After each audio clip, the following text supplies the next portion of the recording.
Yeah, we're doing this earlier than normal again. Um, what happened is when I was trying to start it up a moment ago, I got this notification. It was really weird, and it said that live stream was unavailable now, or live streaming was unavailable now, which I've never seen outside of when the internet is down. The internet is not down, so I was really annoyed by this because I thought it meant it was going to like tell me, the whole site of YouTube is barring streaming for the time being, and I was just I was going to be very upset. So thank God it didn't prevent me from doing it.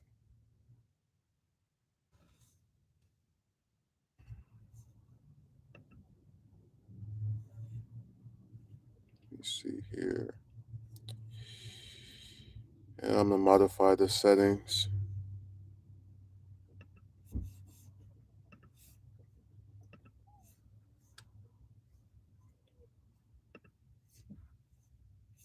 Okay, good. I get to put the coins on there.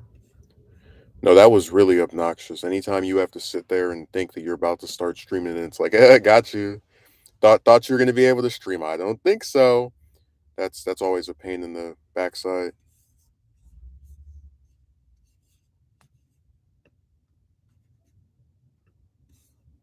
Highly obnoxious.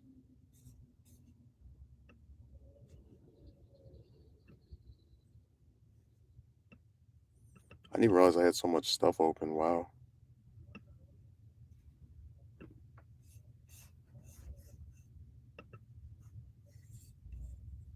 Yeah, these sites are very annoying.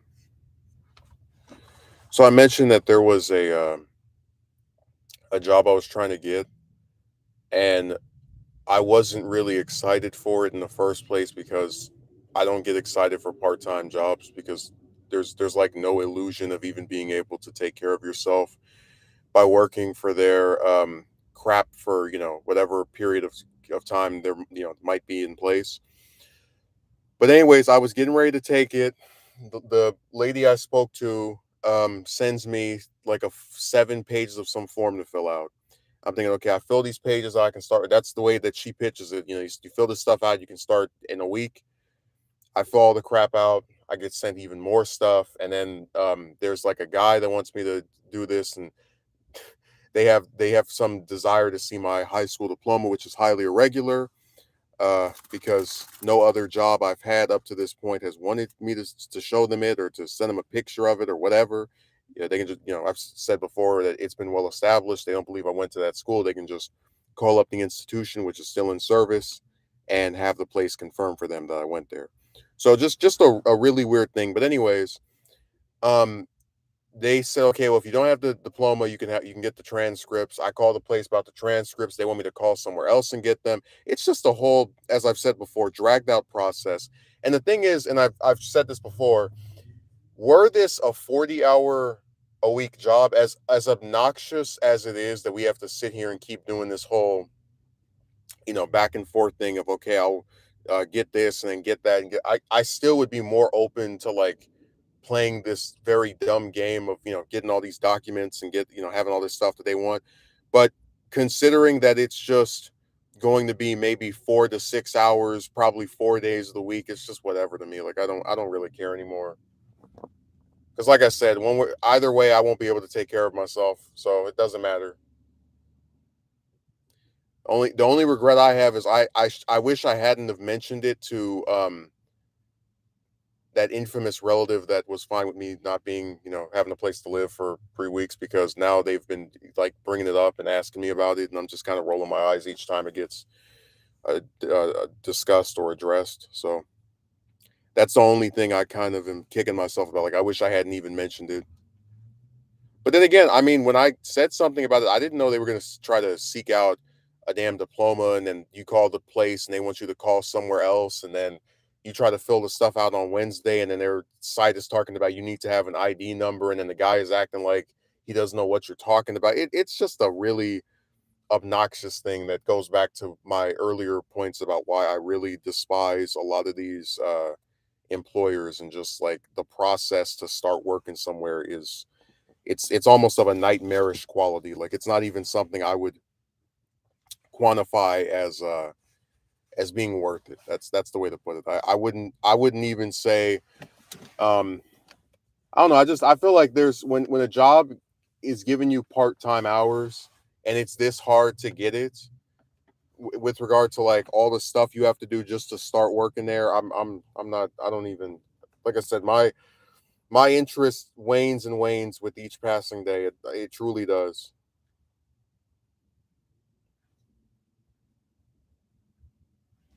Let me see. It's a trick. Now they're going to keep bothering you until you get a place because they know you don't have it. Yeah, well, I already said before they show their fake concern.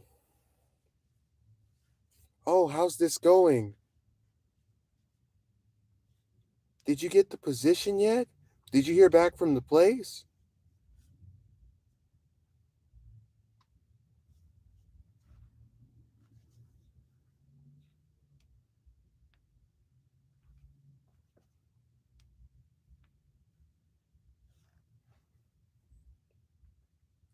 I remember that last agency I worked for.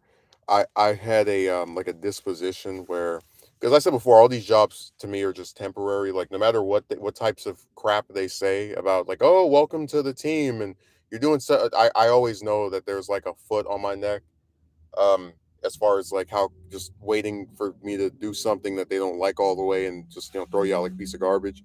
And I remember the manager at the last place I worked, which for that agency, I didn't even save their number because the whole time I was working for them was like, oh yeah, this is gonna be something I do for maybe like a month, 2 months, and then they'll be done with me.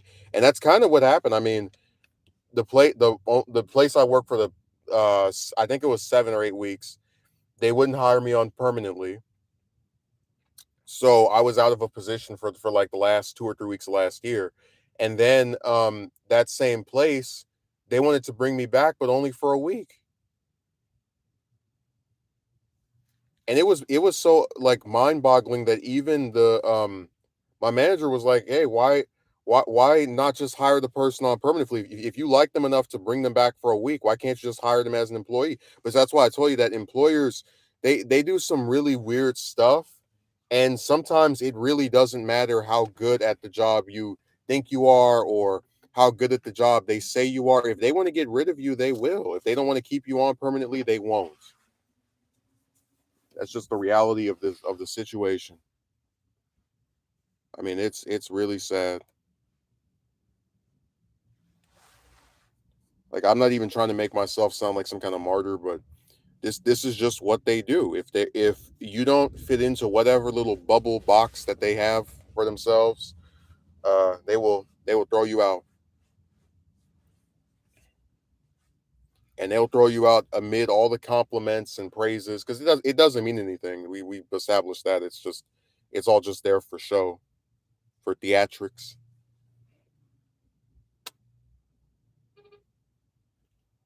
Let's see what else is here.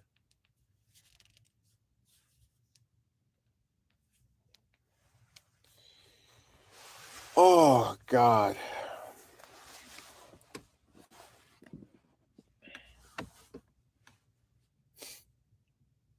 Damn, I haven't even started drinking any of this.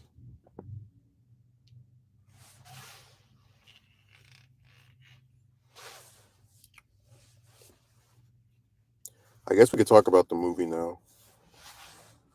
I'll try to give my unspoiler review because I'd hate to be blamed for somebody catching spoilers. That's always the worst part about anytime there's a like a film or a show that comes out. There's like a period of time where when you speak about it, you're really worried that someone who hasn't seen it doesn't, is going to be like have something revealed to them that they want to know about or they don't know about. It's really irritating because I think with some stuff it's hard to really talk about it without revealing things that are what do you call it um central to the plot. Like it's kind of like you have to like skirt around discussing things that are important to understanding either a thing you liked or disliked about the movie. um and it's just one. It's just it makes it harder to speak about it that way. So yeah, that's always the biggest issue for me anytime that we have a movie discussion.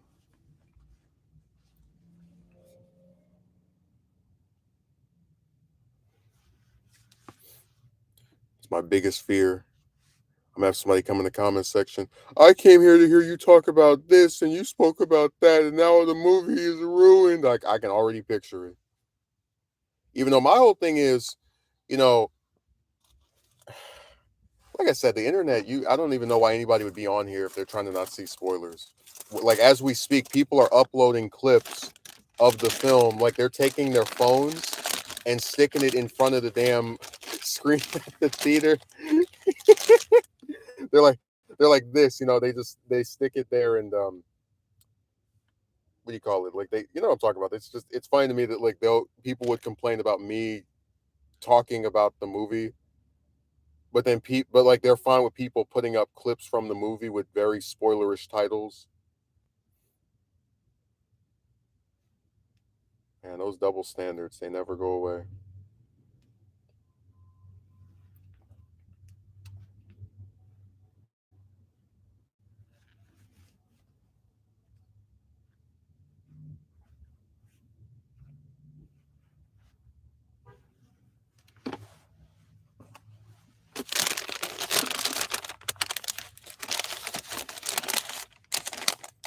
Wow, that's really weird. So the first time I got not the first time, but the first two instances where I got the lemon loaf from over here, it's always been in this like sealed bag, like a little like clear wrapping. And I guess that makes me feel a little bit more comfortable with it. Um, but then in the case of today, they just stick it in the little they stick it without anything on top of it in the bag by itself, which I think is very strange. It's just one of those things where like I guess if you go somewhere and order the same thing repeatedly, you might start to notice certain things are different about it from a time you ordered it in the past. If there's a way to characterize it, is that actually caught me off guard. I wasn't expecting that.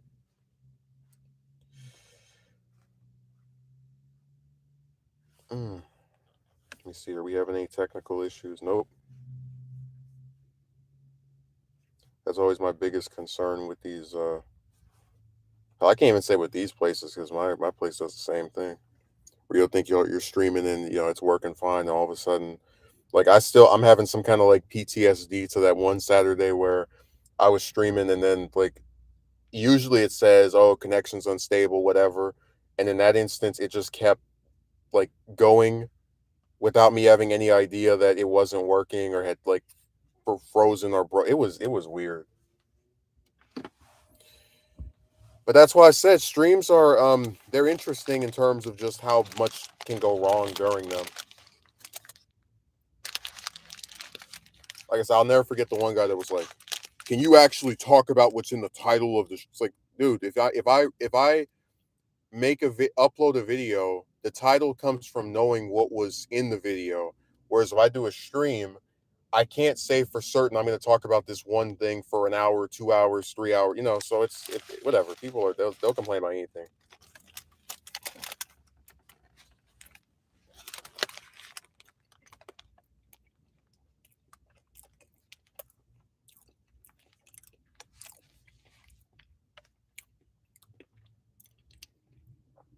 They'll always complain.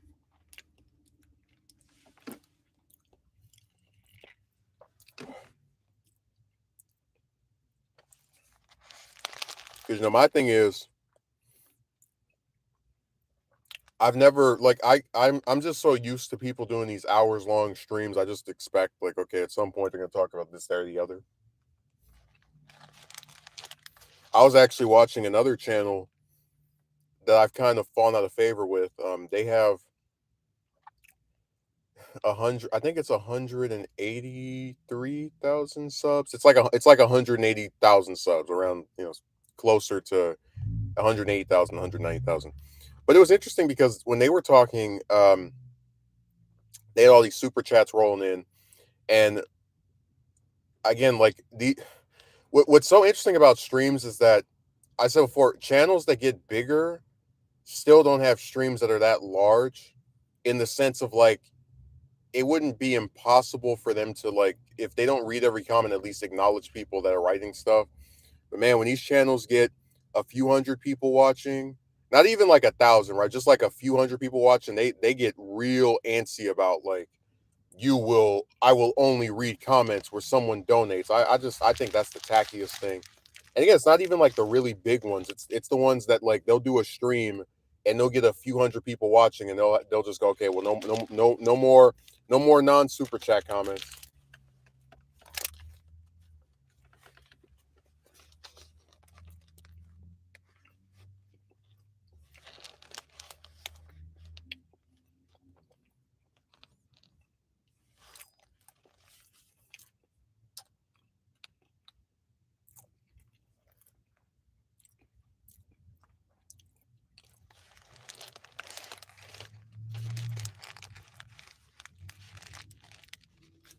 I saw those channels are just so weird.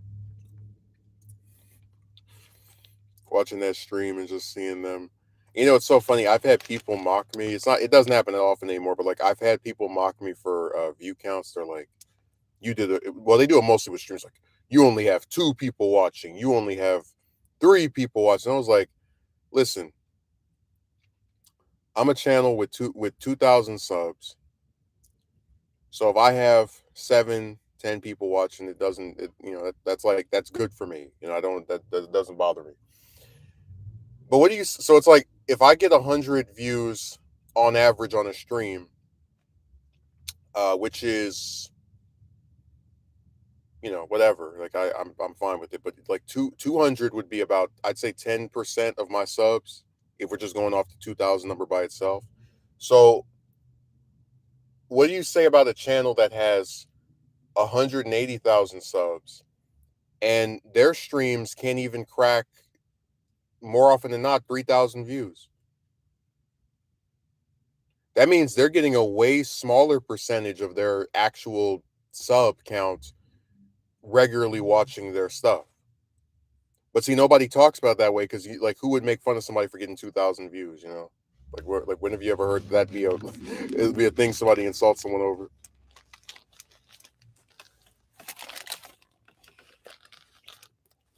I already said before, the more subs you have, that just means the more people don't watch.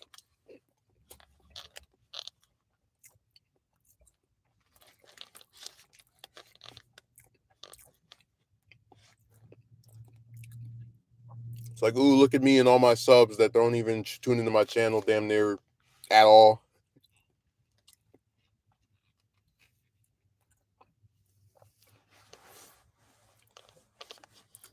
Oh, Jim, how are you?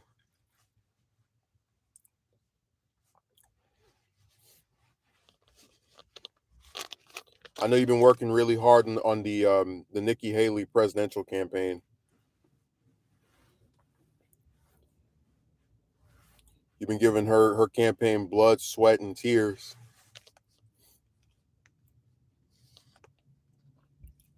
I'll tell you my favorite. I didn't even get to do this story. I might still do it. It's where she was like, "We may end up with President Harris, and Biden may not survive another 5 years." I'm like, okay, you're saying the quiet part out loud. It's just kind of funny that like the only time she gets any time, and then she's like, "This is why I want term limits and mental competence." Is like, okay, you lost me there. You had me with the whole like he might pass and oldest president ever elected if he gets second, especially gets a second term and ends at like at 86. But that whole like thing about term limits and whatever, I'm just rolling. It's like there's already term limits on the presidency. That would not have prevented this.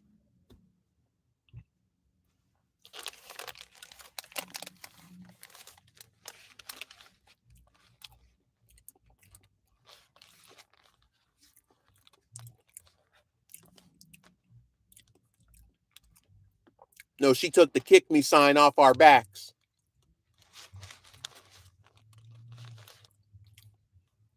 Dude, she acts like she was UN ambassador for 10 years or something. She was there for like a year and some change, and then it's like I have I have foreign policy experience that's unrivaled. Like, you weren't even the damn Secretary of State. You were the UN ambassador.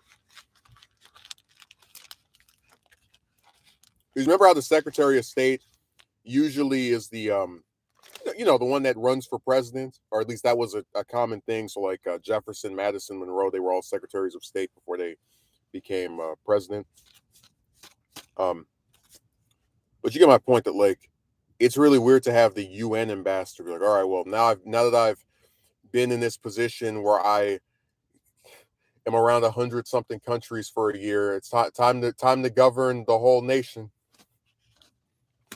But I told you that's one of the worst things about Trump's victory in 2016. Now any random person can run for president and think that they have a chance. Like it used to be in modern times that you were either a governor or a senator, right? So like we can go through them.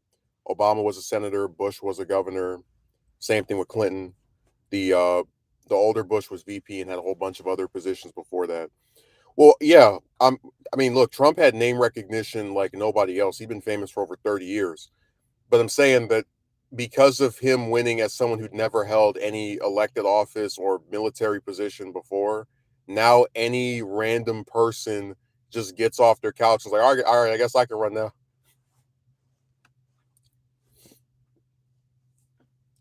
And it's not even like regular decent people feeling motivated to run. It's like, oh, look at this member of the House who probably would have waited until they became governor or senator to run. Oh, now they're running as a member of the House.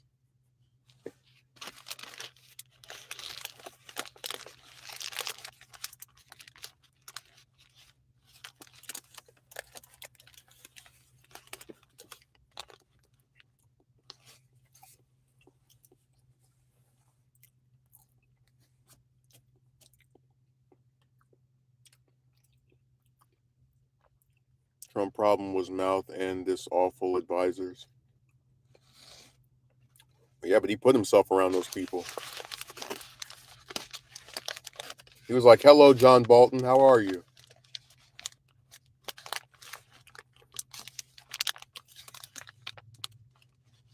That's why him having such a problem with Karl Rove was a shock to me because it's like all the Bush people got a home in the Trump camp. Like Kavanaugh is a Bush appointee to a lower court, right? They got a big old career upgrade under Trump.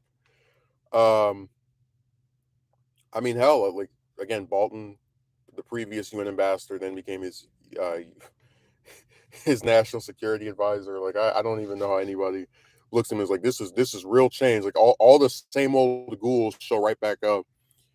Need to get a me time account and go live. People are making money.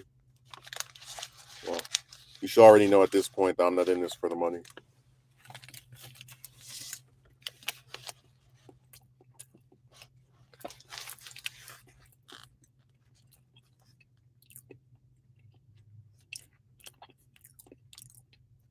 The site's called Meet Me. Sounds like a dating site.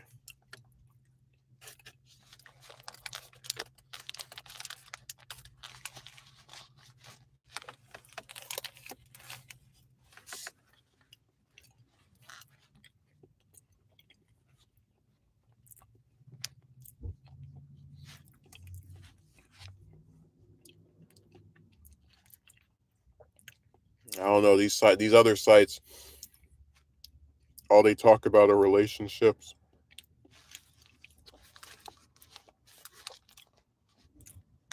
But if I come on there talking about something else, somebody might bully me.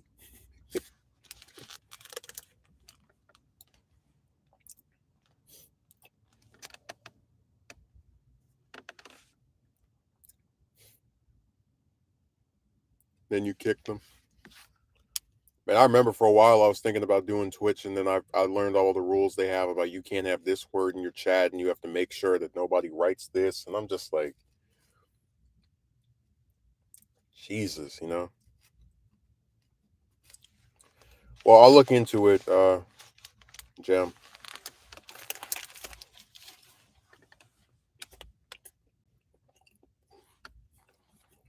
One of my favorite Twitch stories was when David Packman was doing some kind of stream on the presidential debate, and CNN or some other copyright group like filed a claim on his stream, and I'm just like, that's really dangerous.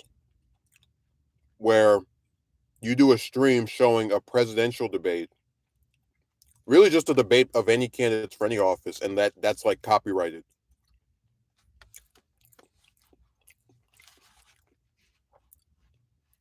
Because the whole point of these debates is so that people can see the candidates and what their positions are. So like when you strike somebody down who's showing that, you're making it harder for people to see what they believe.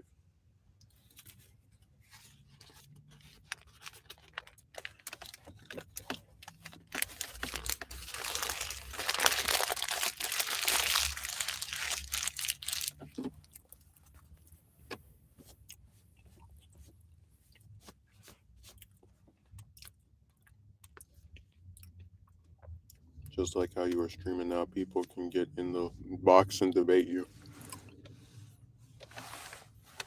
I don't know if I want to have any political debates. Like, I'm not joking. The only debate I would have is against another candidate for a respective office. But as far as like I'm not even joking. Internet uh, debates in almost every instance, especially if it's over politics, I just think are a complete waste of time. Because what happens is that one side has its fans. They're like, this person won, and they showed you how stupid you. And then the other side's like, no, our person won. So it really is just basically two people who will pretty much never agree on anything, arguing for about an hour. No, I don't have a problem going in there and talking about something I believe. I'm not interested in having a back and forth. Like I've had back and forths with people in my comment section years ago, and it never ends. Like the person doesn't agree, doesn't like concede anything. They just sit there and go back and forth, and I'm good. And then you kick. I never was a good soccer player, so that might be a problem.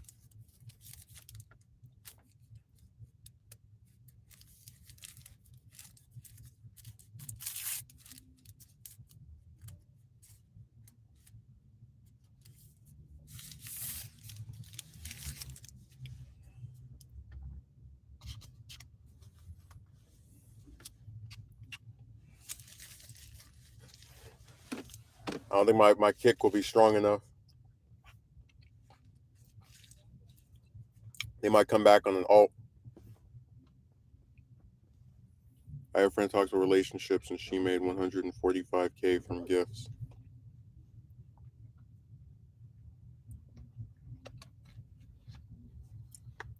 It's really needed.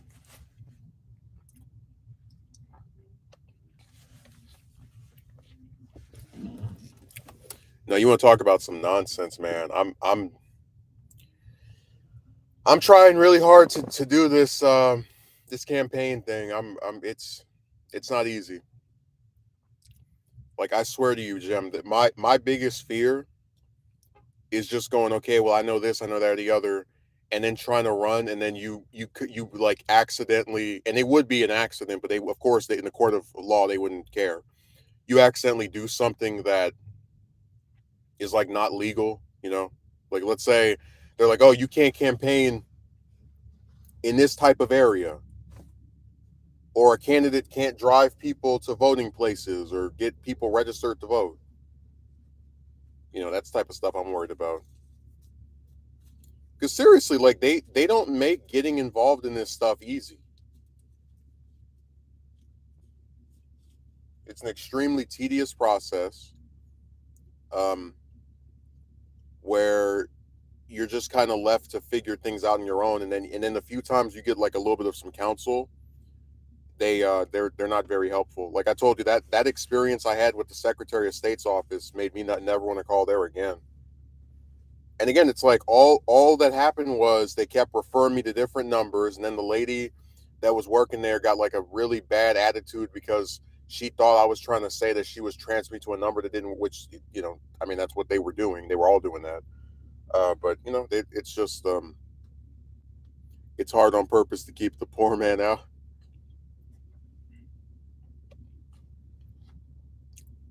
And like I said, man, I just have a hard time believing that if you go in a district and you knock on every single goddamn door, and you get people registered to vote and you talk, I just have a hard time believing that like you'll lose to someone that just sits in their house. They have to have guidelines that are clear. That's the law, right? But what good are those guidelines if they're not properly communicated to people that want to get involved in this stuff?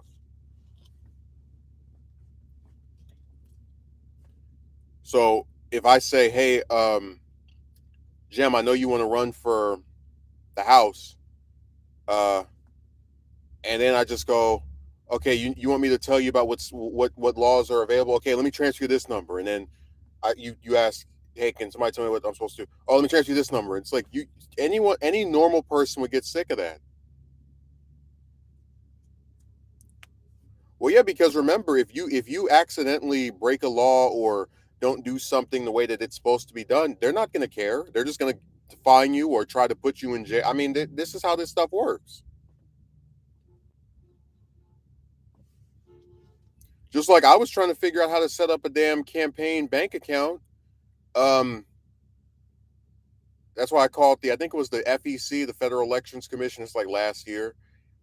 Because, like I said, if you want to make sure that whatever people donate, it's all for the campaign, and I'm talking about it's. That's why I said part of me almost damn near doesn't even want to have people donate. That's how scared I am of having someone try to say I'm doing something. What I'm talking about. It's just that this stuff is not defined in a clear way, and there's so many different numbers and places you have to call.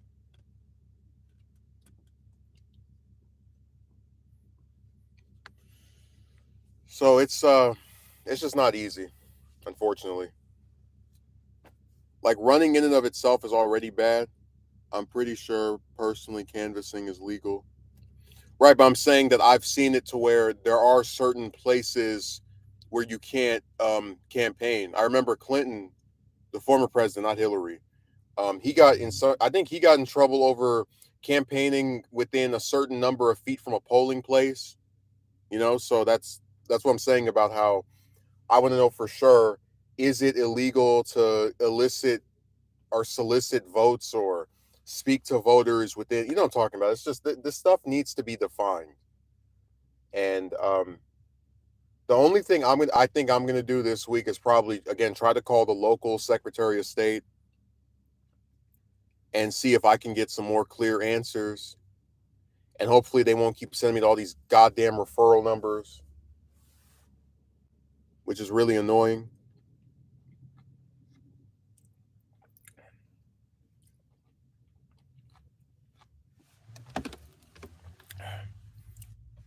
Yes, that was different. You were campaigning while they were actually voting. That's a no-no. You understand what I'm saying though, that I don't trust the I don't trust the state government. I don't trust the Secretary of State.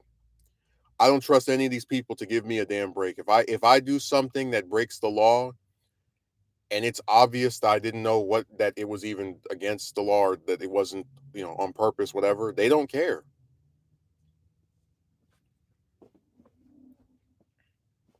So I've got about 20 questions on a piece of not paper, but on one of my notes in my phone. And when I call the local Secretary of State, I don't care if it takes an hour, 2 hours, I'm going to ask them each one. Now, sometimes when it comes to like finance stuff, I know that's with the FEC, Federal Elections Commission. I have to keep saying it to remind myself what it stands for.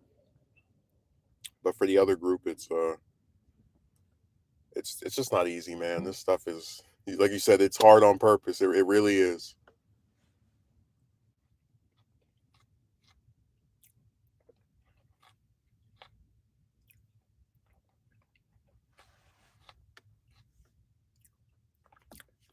Political action networks that can help.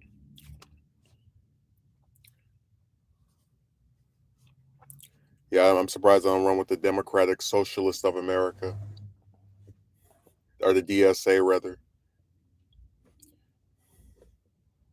Ask for a signature. Don't add them for money. Oh, of course. If I start running, I'm not going to ask anybody for coins because it doesn't. it doesn't take anything to just go around the district and ask people for it to sign something. All I'm saying is I would be very worried about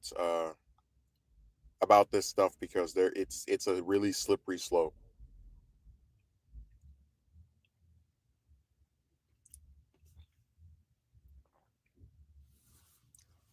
I still think it would be funny streaming from the damn like if I in a very nice hypothetical where I won by some miracle, it would be real funny to like stream from in the campaign office or rather from in the from like in the House chamber, just like sitting up in the office like, hey, what's up?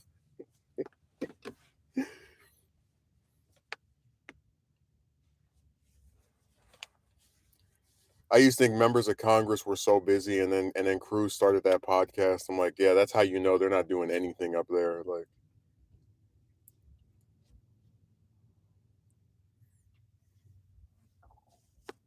you can as long as it's persona. Is it persona or personal? Oh yeah, because Paul Ryan used to have a damn channel. He was uploading stuff from his office. So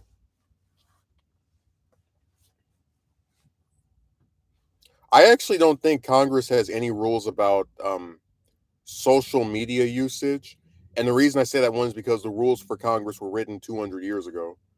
But the other thing is that we've had multiple lawmakers like pull out their phones and record themselves walking down the halls and stand outside somebody's room or at their. I mean, like I said, there's what I'm talking about. I think what it is that it's another one of those things where because the internet is not something the founding fathers foresaw or the people who have offered amendments to the Constitution since then or to the rules of Congress. It's like very nebulous. Like they don't really have any. It's kind of like how with the dress code thing where I was saying the rules for a member of the House, for example, that you have to be 25 or older. You have to be a resident of the state you're in and a U.S. citizen, whatever, as well for some duration of time. And I don't know specific duration, but you can look it up. It's like 14 years, I think. Um, and that's it. There's nothing about you have to wear a suit and tie every damn day. You can't stream in your so all this stuff is I think subject to you know be what's a good way of putting it, be discussed.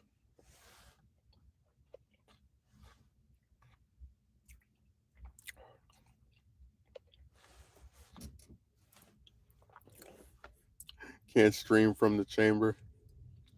No, I looked. I've looked up the rules of the house. I don't see that anywhere in there. I told you what it is that streaming wasn't even a thing 20 years ago, much less 200. So they probably don't even have any like well defined rules about that.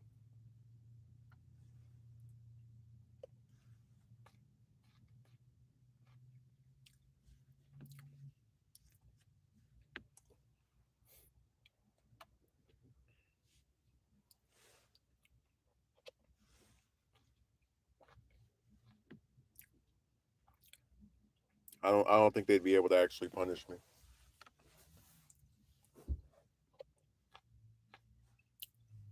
I personally wouldn't do it because it's too damn noisy. But still,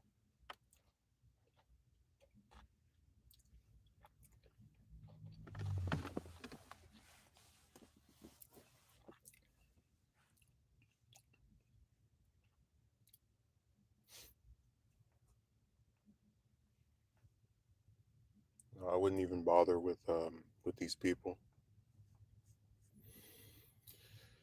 Oh, and then DeSantis has been annoying me as well because he had some heckler that was messing with him about being a fascist, and then his supporters booed her.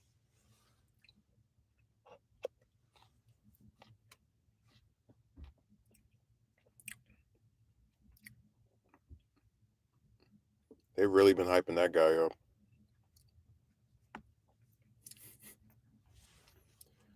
Trump calling me nicknames is childish and juvenile. It's like, yeah, but you weren't calling him juvenile when he endorsed you for governor years after he had already been calling people Nick. That's what I said. They're snakes, man.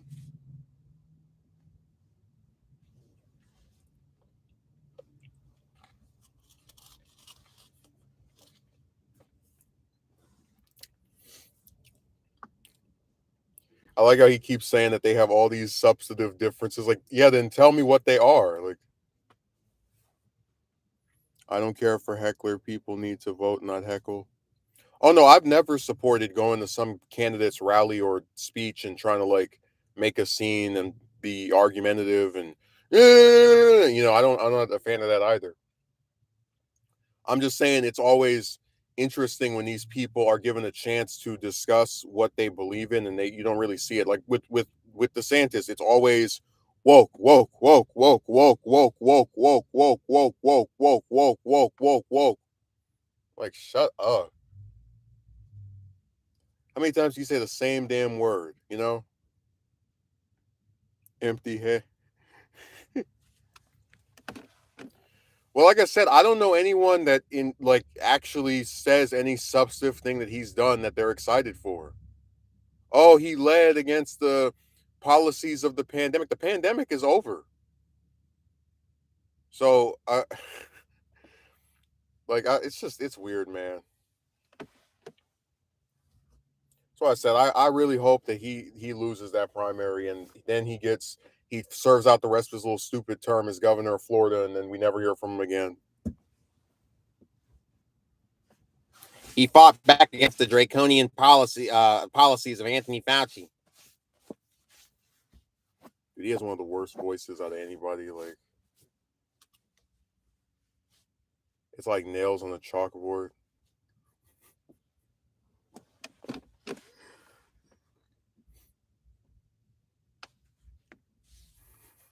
He challenged Disney. Dude, my favorite thing on his part was where he was like openly so suggesting the idea of putting a prison by Disney World. I was like, yeah, is it Disney World or Disney? I think it's Disney World. But he was like, hey, maybe we could put a prison by there. It's like, yeah, that's a great idea. Let's mess up the economy of the state by putting a bunch of horrible, generally speaking, people that are considered dregs in the worst parts of society by a place that people take their families to. What a great idea.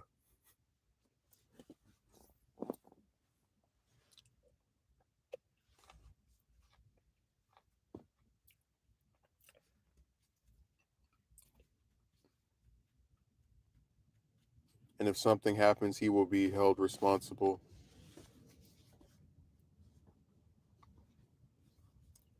Dude, I still can't believe he banned Rosa Parks' biography.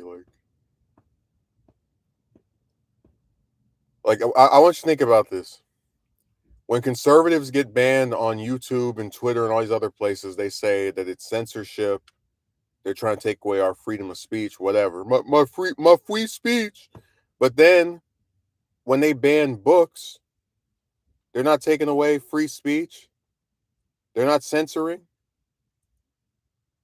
Oh, they absolutely cry.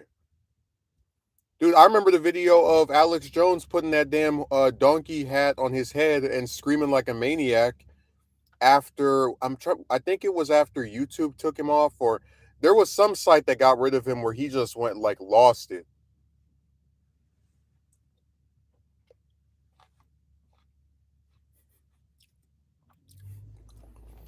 Hey, Rosa Parks was really woke. I mean, thinking that she could have a bus seat just in the front. Oh my god, man, that stupid word. Dude, even Trump came out. I was actually gonna make a video about it. He came out and said that woke is like a dumb term and it's hard to I was like, yes, thank you. God, man.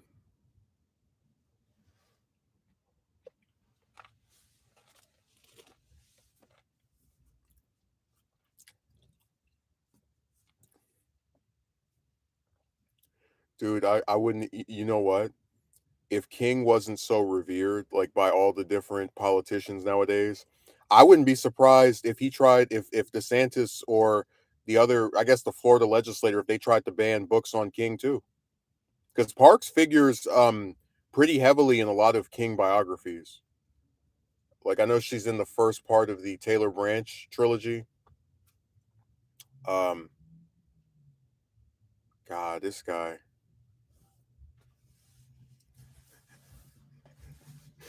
Dude, let me see. A lot of states don't recognize his federal holiday. Oh, I know. Arizona was the last one in 2000. And remember, that's almost 20 years after that damn holiday became a law. So it took them almost 2 decades to just recognize a holiday that everywhere else was, celebrating.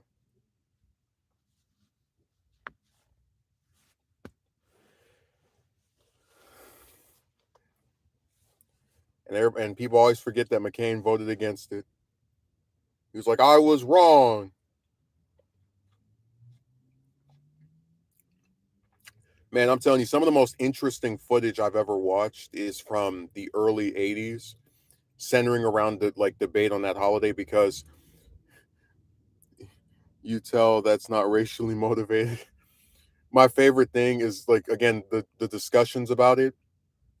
There's even a clip of it on YouTube where like they have Jerry Falwell and Pat Buchanan, and Falwell's talking about we don't know everything about King because the records are sealed, and it's just funny that there's such like opposition to him getting a holiday, and here we are like 10, 20, 30 years later, and there's still a little bit of it, but it's nowhere near as bad as it used to be.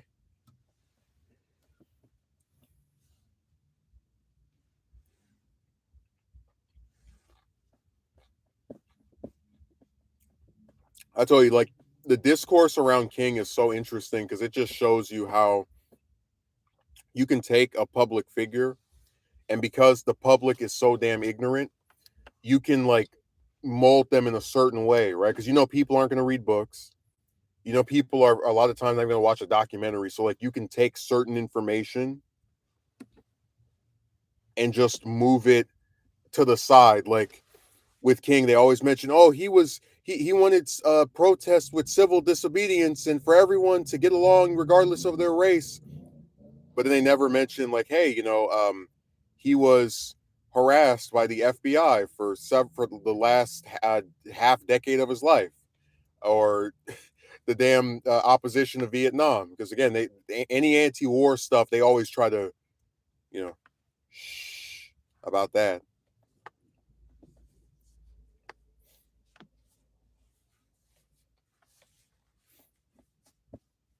This is why the masses need education.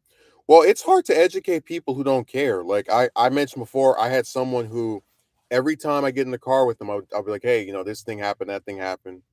And they never retain it. And it's like, it doesn't have to be like a big thing like, hey, who was the first black person to run for president and win multiple states? I told them the answer time and time again. And I just got sick of it. I said, I feel like a broken record. And that's why I told them that from this point onward, I'm not telling them anything about the news. I'm not telling them anything about history. I'm done. Like, I'm tired of repeating myself ad nauseum for someone who doesn't give a damn. Dude, my favorite like response is when I'm like, hey, so who was the first black person to run president? And he said, he cursed at Obama, which doesn't answer my question because there's a lot of people that curse about Obama. I said, no, it wasn't a he. And you could like tell that they were surprised. It's like, oh, poor Shirley Chisholm, man. I swear. The first woman and the first African American to run for president is literally the same person, and the people like will never know.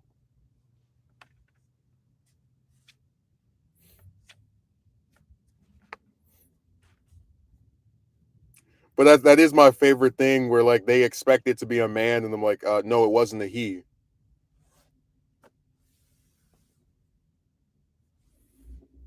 I asked this person, hey, who were the two black mayors of LA?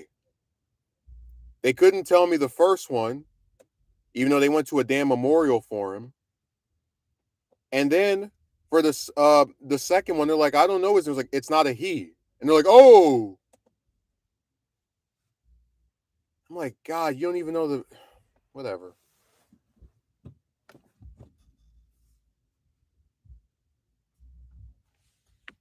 Isn't it sad that like Bradley is remembered by the city of LA because they have these memorials for him, but then like the people, they just they don't remember.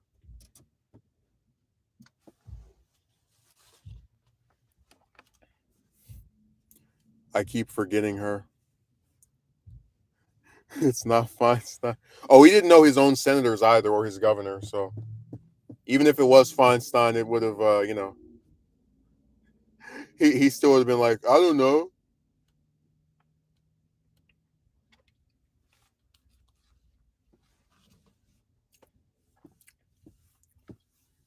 I said, isn't it sad that there's only been that BS has to go?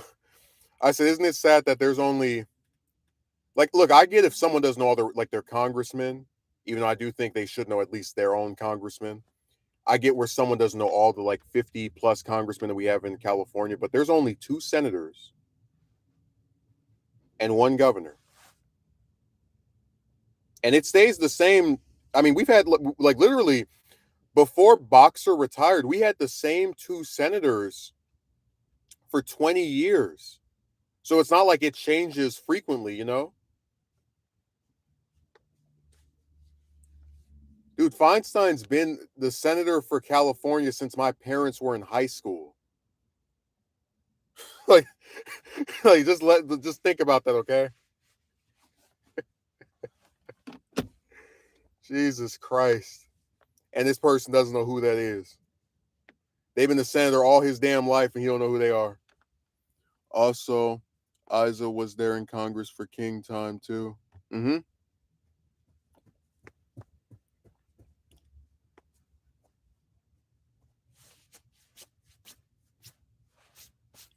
Oh, for a second, I thought you were gonna say when you put Long. I know you're referring to like Feinstein's tenure. I thought you were gonna say Huey Long, the senator from what was that, Louisiana?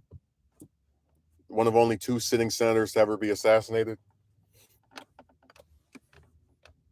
Dude, my favorite thing about going to Georgia was they have like the King and Carter stuff right by each other, and then I found this like one clip on YouTube where Carter was being interviewed by Bernice King, and they were doing like this thing where they were trying to say that like the King and Carter legacy of peacemaking. And I said, if any politician should be forever linked to King, it should be Robert Kennedy.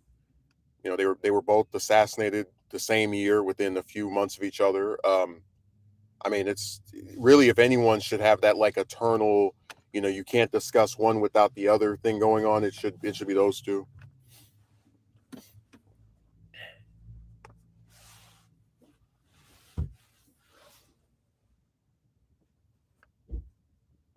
And we live in such a backwards era. People just hit your car and don't even care. I don't know if you could hear that or not, but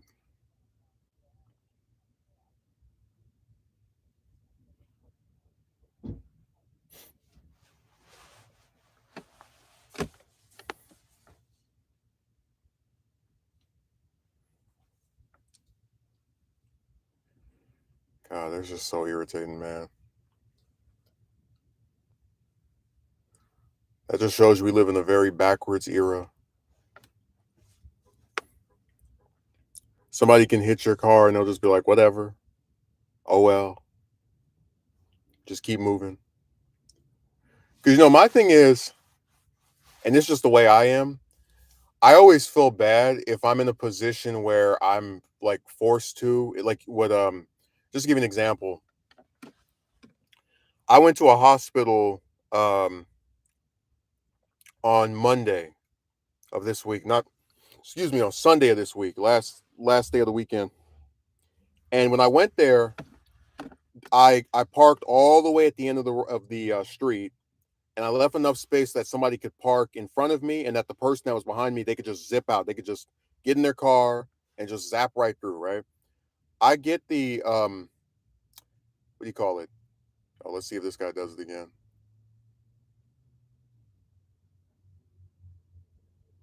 Oh, he's not going. Anyways, I get there, and I go into the hospital. I come back out. There's a car parked right in front of me, and it's parked so far in front of me that I'm pretty convinced that they did probably hit me, because it's just like it's too close to where that wouldn't have happened. But they park right next to me, and then or right in front of me. Then there's a car that parks smack dab right against my backside. There's a little bit of room, but still like very very close to me.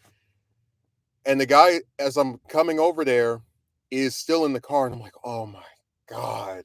Because again, this is it wasn't like this when I went in. I was only in there for maybe like 20 minutes, 10 minutes. It wasn't that long. So I wait for that person to go indoors. I'm thinking, okay, something might happen, and I don't want them to try and like fight me or whatever over this. So after they get inside, I pull back a little bit. I pull forward to my left side, then I pull back again. Then I pull forward again to my left side. Then I pull back again. Then I pull. I had to do that like 8 times to get out and not hit either of those cars. It was awful. I have had very few driving experiences on update on your living arrangements that were as bad as that. Well, me and the person are back in the same place together. The amount that they asked me that they tried to raise on me has dropped from 500 to 300, and I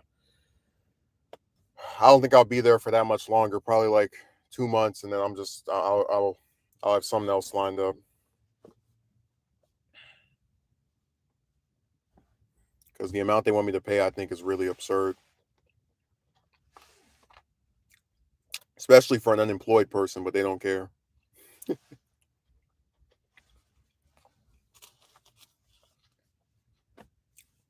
Well, the only job I've had any like offerings from is that part-time place, but like I said, they're asking for a bunch of stuff and their site is weird and I mean, I already told you, my thing is if you're not going to give me enough hours to survive, I don't even really care about it. I applied for the post office back in I think that was August of last year, July. I mean, I guess I could try them again. Like I said, man, it's hard. It really is. When the people you live with are unstable and they want to throw you out over anything, and then these other places are just kind of like whatever. It's not easy.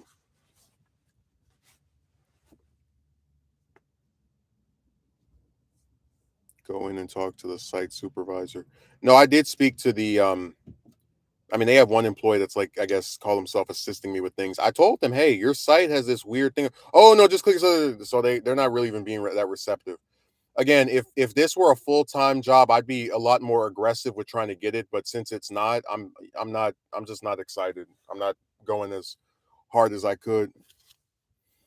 Because again, it's like for what? They're not hiring you on full-time anyway. Whatever you make, you don't survive off of.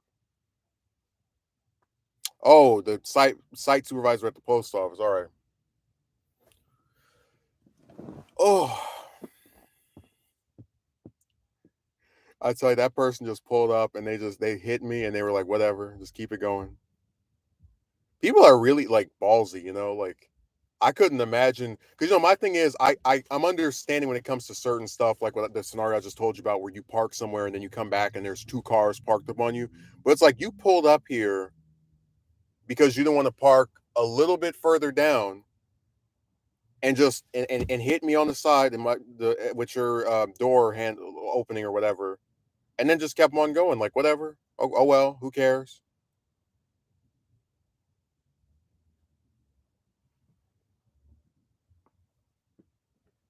Man, this one woman, she's got some nice curly hair on her. It's like a reddish color.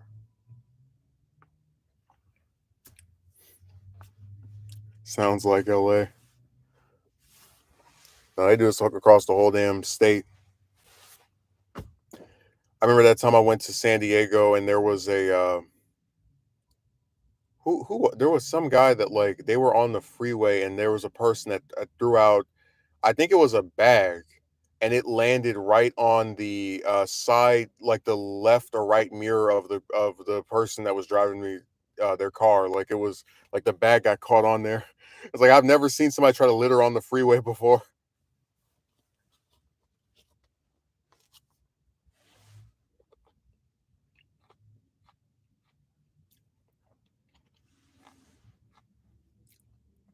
I had to cut me off from a highway exit because he decided to do a death swerve from 3 lanes over. First time I've ever road raged at someone.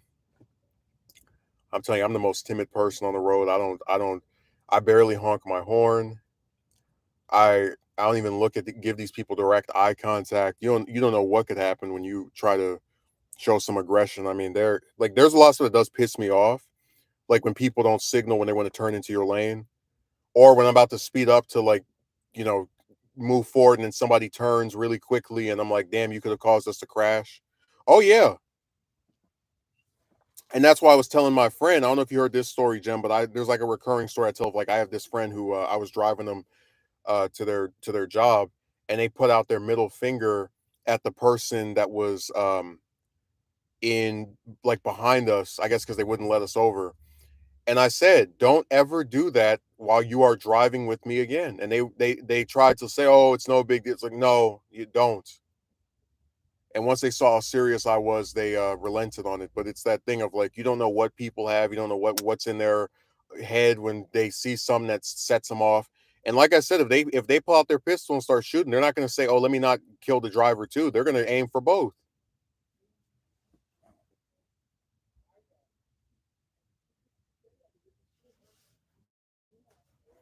Like any of those people that do those little hand signs and want to whatever, you're an idiot because you don't know what people have. And I even mentioned before, like this in later conversations with them. I said, "Look at all the mass shootings that we have."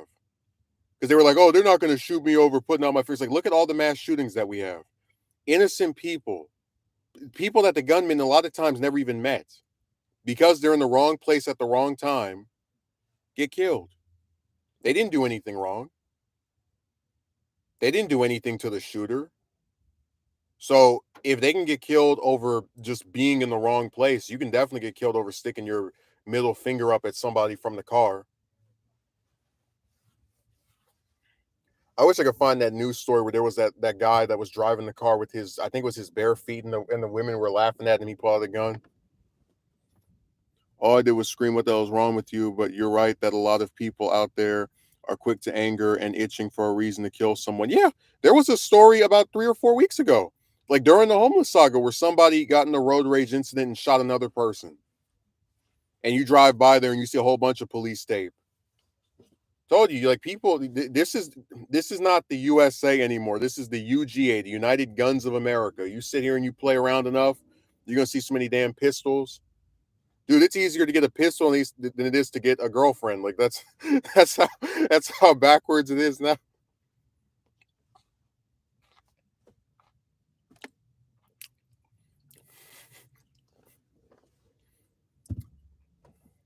You think I'm playing?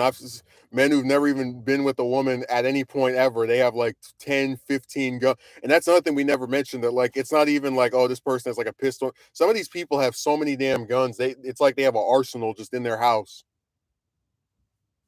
And they said on the news story that it's like 46% of American households have a gun in it. That means almost half of us just have weapons in our homes, and you'll know if we're keeping it there, if we have it in our car or whatever. Like, dude, I drive a fast car, and folks cut me off all the time on purpose. Well, Jem, if you ever come around me, I'm gonna make sure that when you park somewhere, we're gonna have a car in front and a car behind you, so that you won't be able to be fast, and you'll have to have a slow exit to not hit either of us.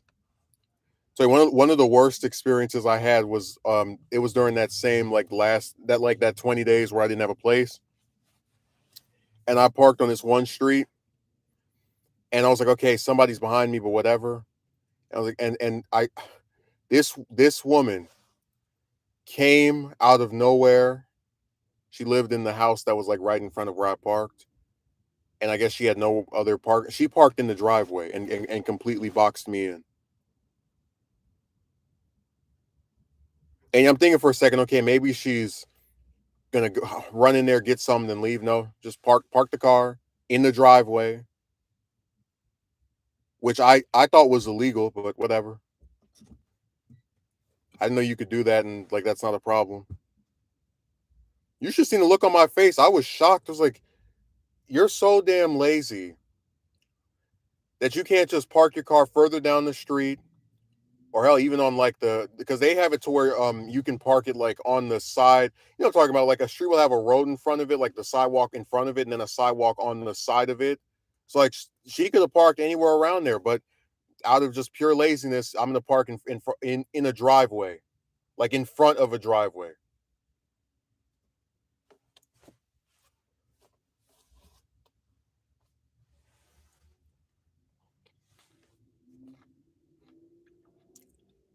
That's why I said, man, people are nuts. No awareness whatsoever.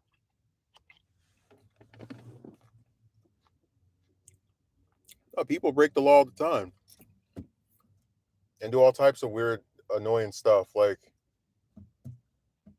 I told you, I can't tell you how many places I've gone to where it's like this is parking for this store, and then you're there, you go there, and it's the same cars parked in the same place for like 2 hours, 3 hours, 4 hours, 5 hours. It's like damn well they haven't been sitting up inside of that grocery store for no 6 hours. Come on.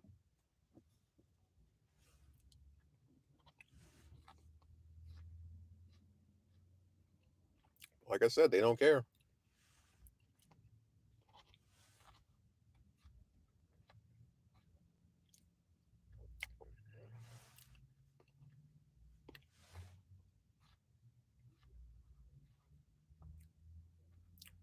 I already tell you before. I always felt like things were harder than they should be.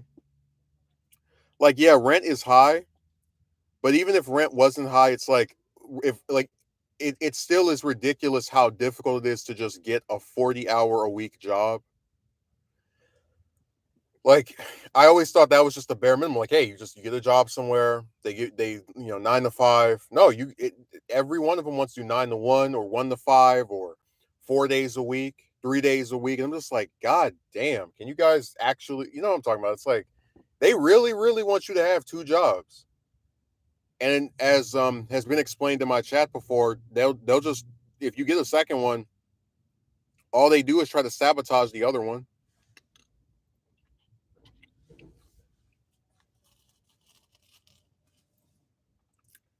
I had someone towed for blocking my driveway. The person was clearly drunk, like in the suburbs. Had the audacity to knock on my door. I ignored them.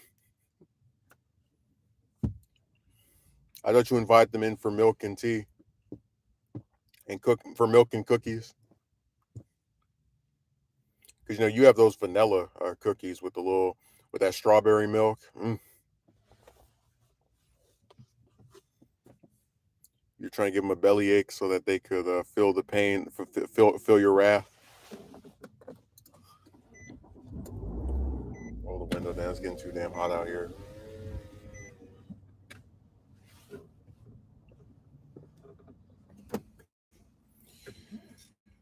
Ugh. Had the audacity to knock on my door. What's that one memoir that Obama wrote, Audacity of Hope? They had the audacity of hope that you would not have their car towed. They assumed the best of you. I've lived out of my car and had some crazy stuff happen to me.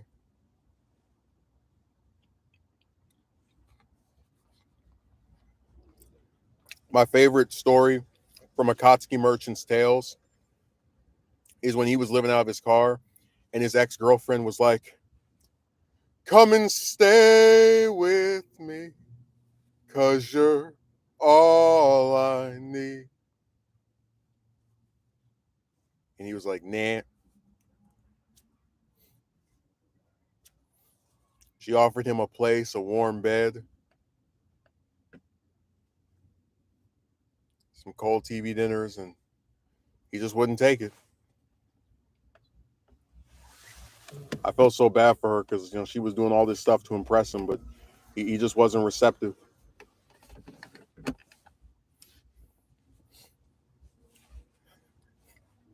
So I'm telling you, that's the kind of thing that would happen with a woman, where like if a woman was homeless and some guy thought she was hot, he would take her in, like no questions asked.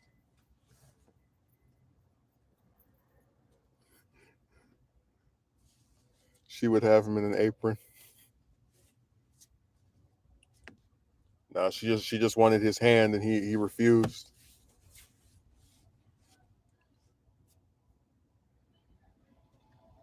I already told you that, like, I said before, most of these chicks are useless to me. Like, you can't get them to do anything. Because when I was what's that dingbat's name I have for her? I'm trying to remember what it was. But there was a broad I asked to live with like a year, like I think it was about 2 or 3 years ago. And they said, I don't think this would work. Of course, they don't give a reason, but just an example of how if you ask one of them to do you a favor, they always let you down. I said before that, like, the problem I have with most chicks in the modern era is they're just empty suits, dude. Like, oh my god, you should totally be interested in her because she's attractive. It's like, not really. That attractiveness is not exactly a hard thing to come across because she had other options. I think she just didn't care. Is my point. Like, if something doesn't affect them, they don't. It doesn't matter. But they'll swear up and down, "We're friends. I care so much about you." All that nonsense. Ooh,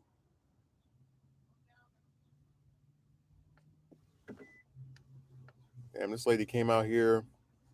Yeah, man. There's all kind of dude. There's attractive chicks that you can just if you just drive down the street, you see them. So you know, being pretty isn't some big deal to me.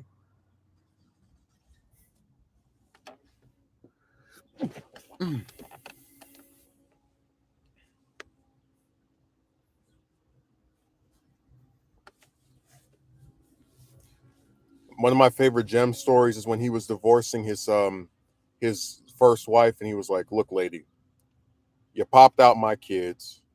You got nothing but love handles, and I got nothing and no use for you." And then you put that cigar in your mouth, and you said, "Now get out of here."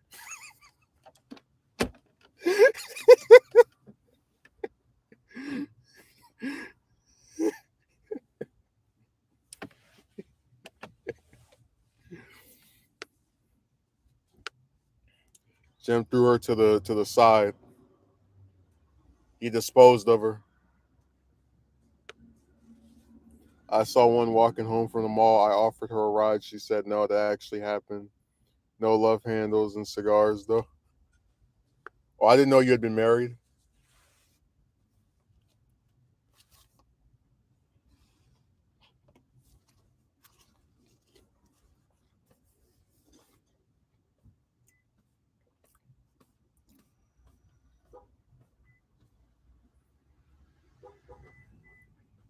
It's so interesting, kind of watching people and their body language. Like they will walk so fast.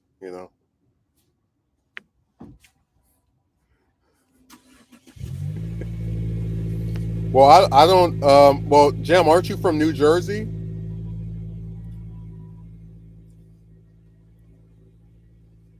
Yeah, you're right around New York. So I mean, hey. Also, if you can hear this car, I apologize, but some people have engines that are very, loud. Is what it is. Yeah, so like it wouldn't be too far off. For all we know, you could have lived in New York before that, and then just moved over there at some other point at the accent.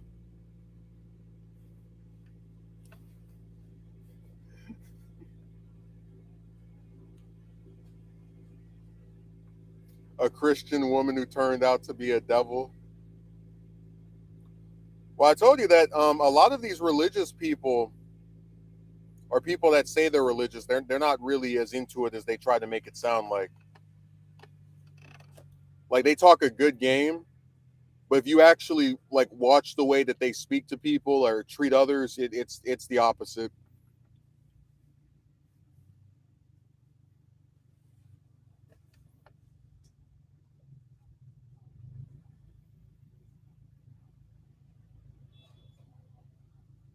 I would say it takes people a whole section of. Let me see what this is.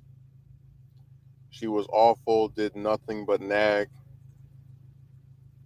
Dude, that's my favorite part about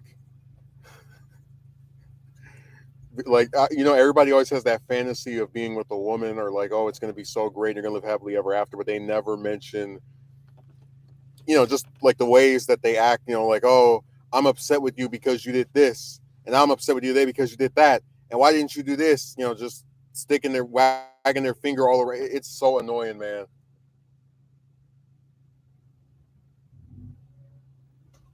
It's just moaning and groaning. I swear.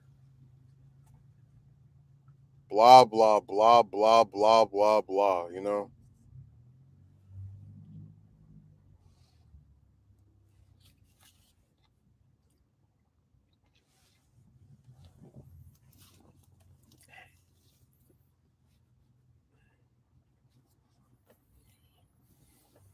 I bagged my stuff and bounced. Okay, Akatsuki Merchant wrote, when I was homeless, I had a girl offer me to stay with her. But I said no because she gave me really bad vibes. There was just an unsettling look in her eyes. That'd be funny if he said yes, then he woke up the next day like with the apple in his mouth and hanging from the ceiling or something over a fire. He was like, I knew it. I should trust my instincts.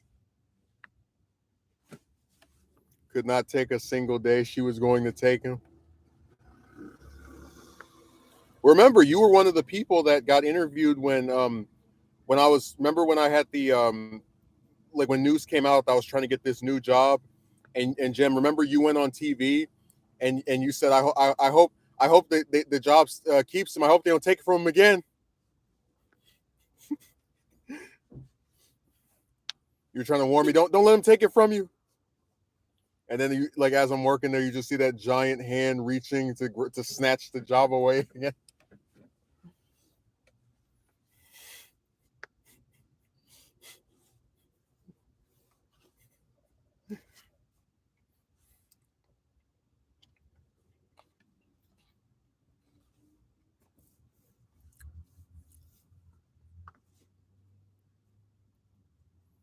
Or they'll constantly complain about how you don't do anything around the house, even though you literally do everything they ask of you. And my thing is, it's like if you tell someone to do something and they do it, what more do you want? Because some of them actually get upset if you do something that they do. You know how crazy is you'll complain about someone not doing enough, and then when they do something that you usually do, so I said, man, it's just a lot of these women are just nuts. Like I don't know how anybody would live with one of these bastards.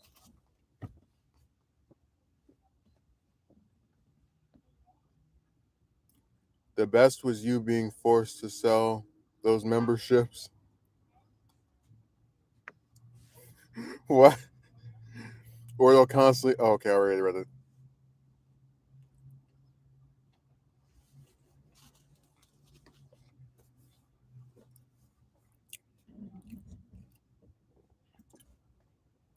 That was funny when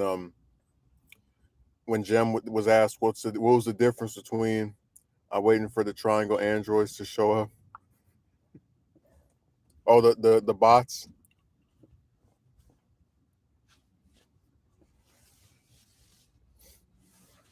They you can have them. I tell you, my favorite thing is when they asked Jem what was the difference between his first and second wife. He said that's like the difference between the devil and Lucifer.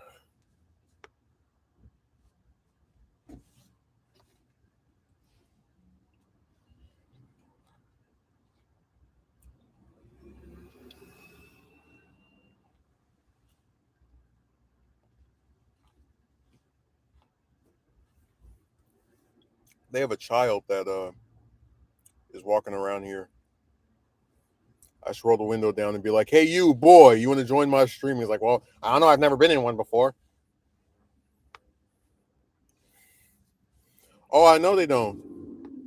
Don't worry. I'm not a stranger to having jokes that only a certain number of people understand. Mm. Kotsky Merchant says, like I used to be involved with the girl and stay with her. I would clean her house immaculately, and she would get upset about it because this is my. Oh God, I'm starting to have PTSD flashbacks to that bastard I stayed with until the first week of this year. That was one of her favorite lines to throw around. This is my house.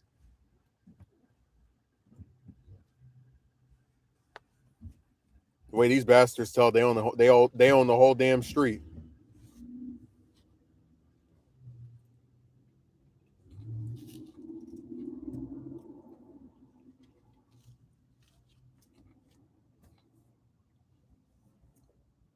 I remember years ago when I was writing the second season of my show, I was gonna have this villain that that wanted to own the sky, and every time people would like fly in planes, he would catch the plane and put it back on the ground. And when the heroes like fly, like they have like flight power, he would like grab them and throw them to the ground. Like no one was allowed to fly anymore because he owned the sky.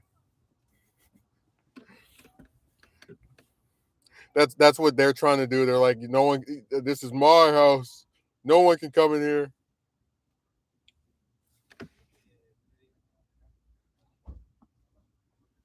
Was there a toll? Yeah, people could. I mean, if people can't travel by flight, they have to take bridges and buses and trains and submarines. It could take way longer to get from place to place. So he was destroying the world with that.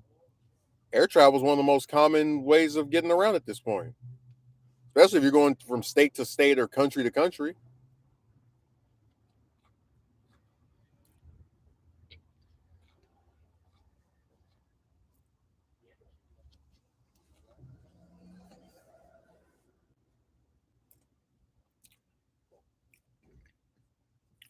No, um,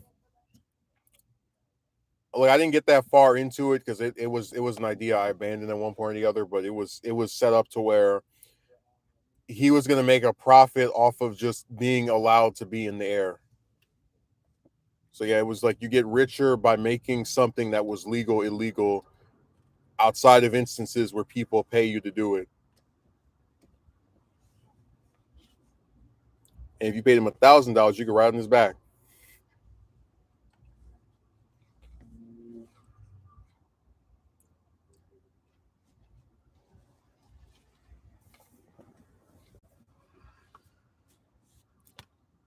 Hey, he wanted to own the sky.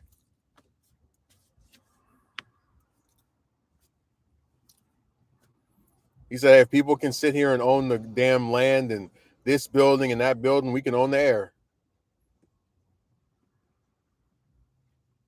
She would always say, this is my house. And one day during an argument, I told her, you're right, this is your house. And I packed my bags and went to a shelter.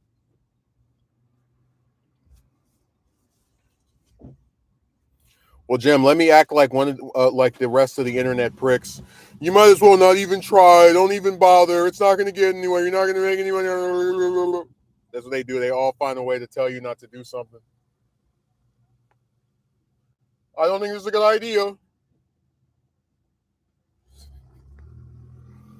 When I tell you she stood there looking dumbfounded when I up and left.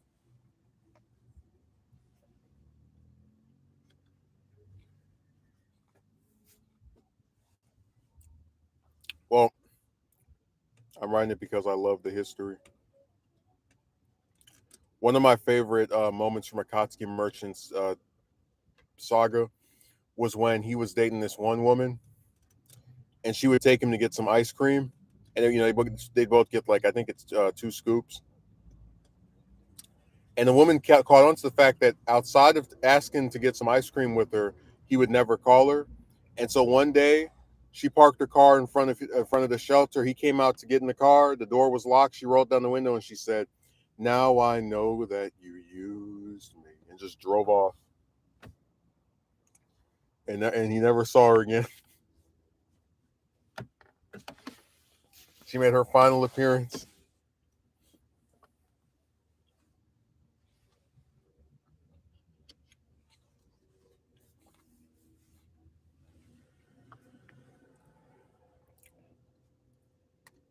So I said, I don't know how he lives with himself after treating someone like that. She wasn't his friend. She was just his ice cream girl.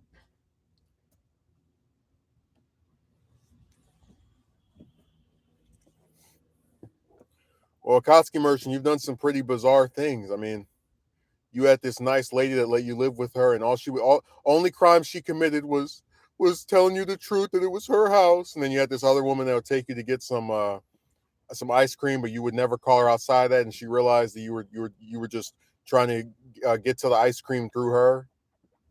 So you've had some pretty terrible tales.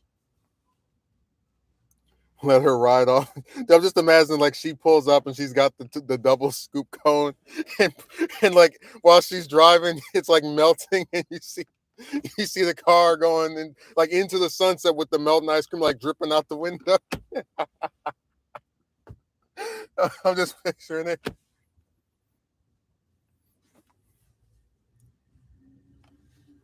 Yeah, you didn't love her for her. You loved her for the frozen treat. That's right.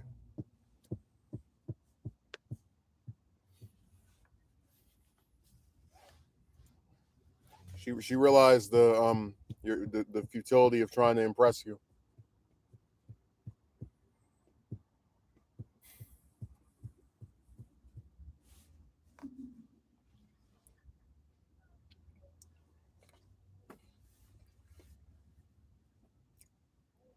Oh, I mean, like I said, I don't pretend to know that much about that uh, about the way they act. They do some weird stuff.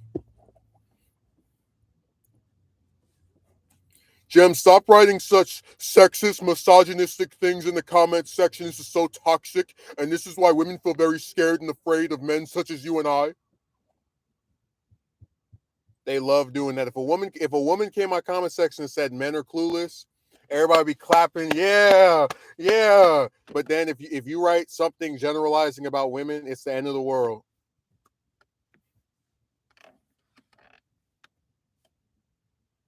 That's how imbalanced it is.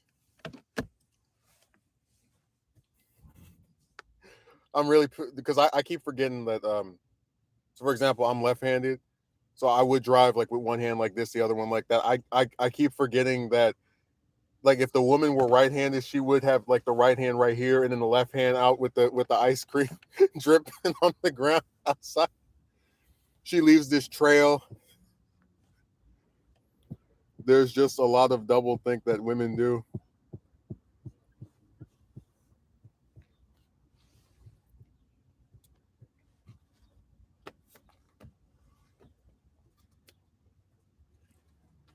Not every woman is a Queen Elizabeth the First. Hey, look, Jam, I don't want to have to bring up your British heroes. Please don't make me bring up your British heroes. There's five people from the UK that you have loved even more than members of your own family. One of them is Winston Churchill, the first prime minister you ever studied about. You used to have a picture of him in your house. The second one is Margaret Thatcher, one of the two greatest prime ministers in UK history, along with Churchill. With Churchill. The third is Queen Elizabeth II. The fourth is Diana. Everybody likes Diana, so she asked me in there automatically. And the fifth is Queen Victoria. I hate Winston. I hate Maggie. Man, I remember when I was a kid, like people had so many memes about her. They would cut her picture out and put it on like different videos. It was weird.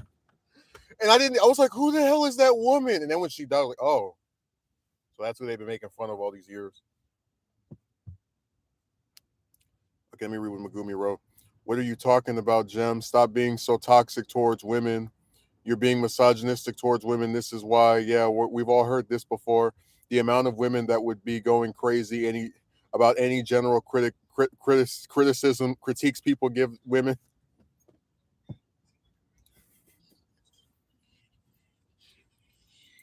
Actually, there somebody was selling like a pen with the queen on it. It was either for the funeral or for the jubilee that she had last year. I got it for one of my relatives and gave it to him because I was on Amazon. They have it to where you get free shipping of orders that are over $25. I got like a case of I think it was some monsters and then that to like take it over to 25 so I get free shipping.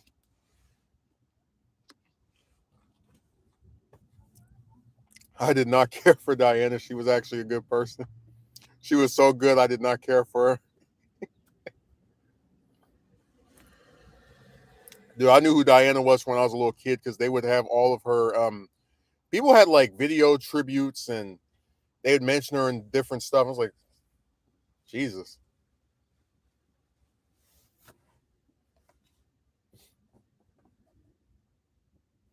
A lot of us are very fond of her, including my parents. Oh yeah, my mother, who's like apolitical, mentioned like doesn't even care about royalty or any stuff like that. That remembered her a lot. That just shows you the extent to which people were familiar with her.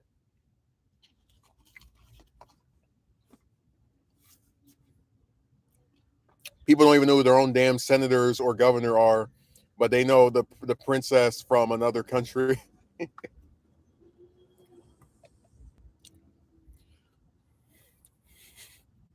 A lot of people like the position of scolding someone because they're pathetic and powerless in their lives, and they'll cling to any semblance of power or authority and become pure tyrants or become petty tyrants. Yeah, Megumi, you missed the story of a Kotsky merchant and his ice cream woman. I felt very bad for her. Like I usually don't take the woman's side on this stuff because I do feel like a lot of times they do these things to themselves, but she was pretty much just treated very poorly. She did so much for him, and he just discarded her like an animal. And she woke up to it one day and she said, "Hey, I'm out of here."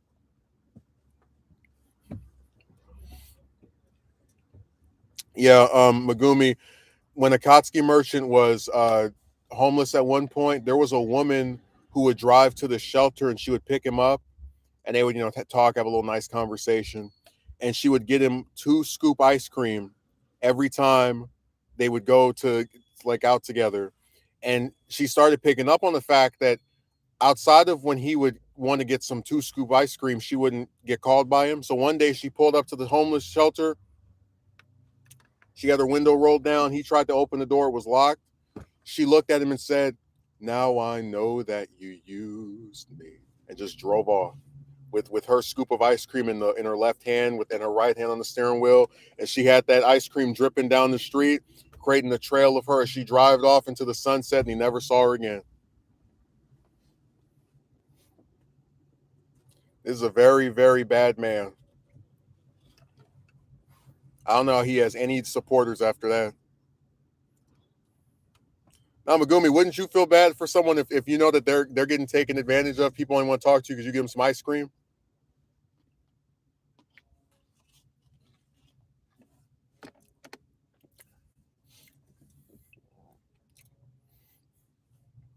She had so much of that double scoop cone dripping down the street that the damn pavement ate more of it than she did.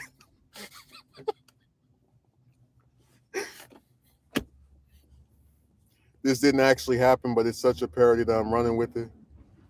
I mean, hey, you say it didn't happen, but I read the what was it the Banana Merchant's Tales, that new novel on Amazon where you catalog your past experiences with women.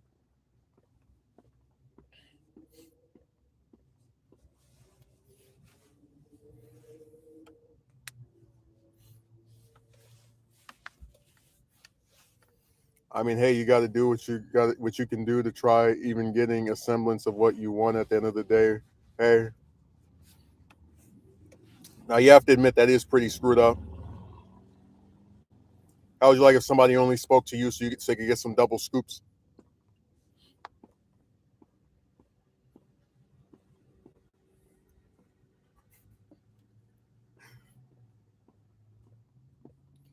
I'm really just imagining like he wants to find where she is, so he just follows this sticky, disgusting pink stuff on the road.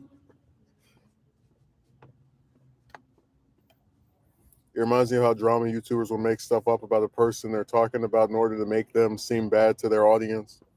Well, no, they do it completely differently. Like if I wanted to make you look bad, I'd have your name in the title and I'd go and hire some actress to come on screen and be like, I spoke to Banana Merchant for a year and he did. Yeah, this is way different. This is just a joke. This isn't, oh, we're going to destroy your life or make the internet think you're the worst person since Adolf. I mean, come on. Let's not even.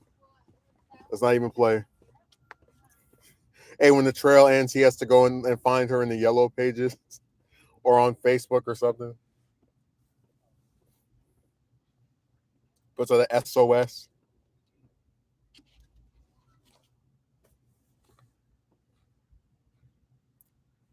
Oh, Megumi, let me update you on this new saga. So, if you remember, and you might not, you busy, I know, whatever it happens. But if you remember, I was obligated to pay 300 a month instead of the 100 I was paying before. Now, Across the Spider Verse came out on Thursday, and that was the first day of the month.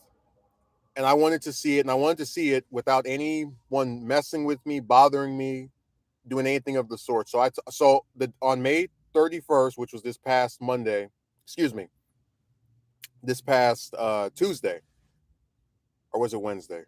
Okay, this past Wednesday. This past Wednesday, I go to the bank, I withdraw $300, and I go up to this person and I say to them, okay, here's the money. Now you can pay the bill. That's all of it, right? This is what I was obligated to pay each month. I'm giving it to them ahead of time. So if they want to insert on their own account and pay it that way, they can. The point is, here's your money. Do not bother me. I'm done.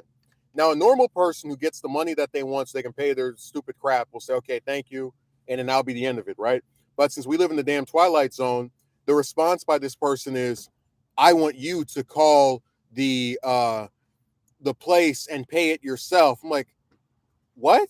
And like, I want you to be responsible.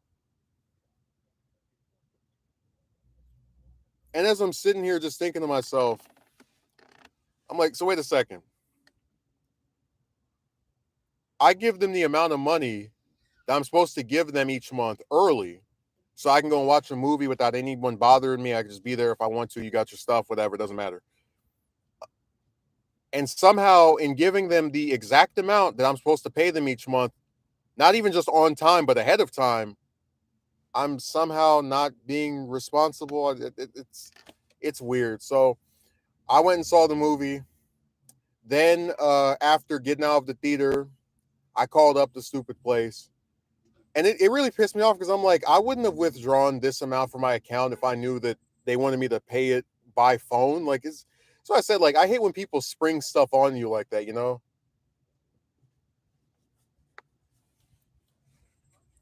So that was my irritation.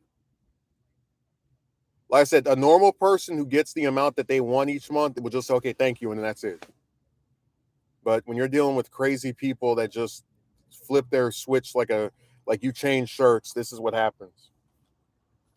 First it was, oh, you need to pay this amount. Now it's, oh, you need to pay it this type of way. I was like, oh my God, just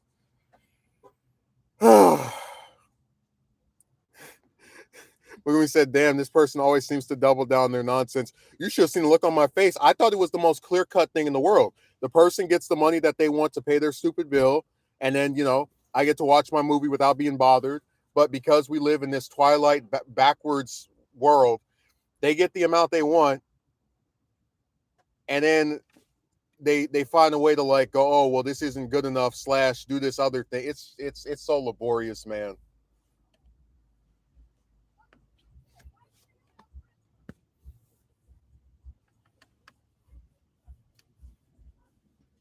Actually, it's kind of funny. I didn't mention this, but when I was it's called abuse. I mean, hey, I don't put it past them to be someone who insists something like that, who would do something like that. But I was going to say, one of the agreements that was reached during the peace summit from, I think that was like 2 or 3 weekends ago. So this all happened because you paid the money early. Yes, I gave them the money the day before the due date so that during the due date I could go and watch the movie without being bothered. Um, and they were like, "Oh, well, thanks for giving me the money, but I want you to instead of just giving me the coins that I'm requesting, now pay it with through the phone instead of just giving me the money to pay it." So it's not enough that you're paying it with your own damn money. They want you to pay it with like your card as well, or through the means of also what do you call it? You know what I'm talking about? Like they want you to also call up the place and pay it that way as well. Like pay it through yourself instead of them. even though you are paying it because it's your own money, but whatever.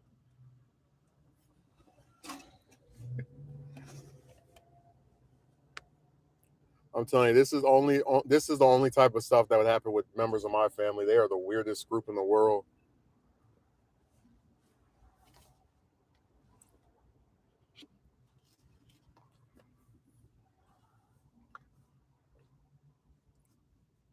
Why this sudden switch is what I want to know. Because people can just never be satisfied with anything. Like, if you don't pay a bill, they complain about you not paying anything. If you pay some, they complain that it's not enough. And then if you pay the thing that they want you to pay, they complain about the way you're doing it. It's never enough, man. We were talking about chicks as well, like that earlier. It's like you could have some woman that says she wants a man that is fun to talk to and be around, etc., etc. If you are those things, they'll complain that they don't like the way you look, and then if you look attractive to them, they complain. I mean, it's never enough, dude. It's just a constant thing of this is not good enough. This is not whatever to my standard. It's just that's all they do. Just complain, complain, complain.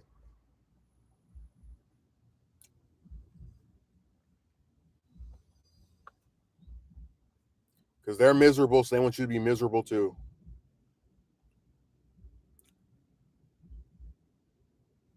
I think the brightness went all the way up on this thing again. Always seeking to have a problem with something and complain about yeah, no matter what it is.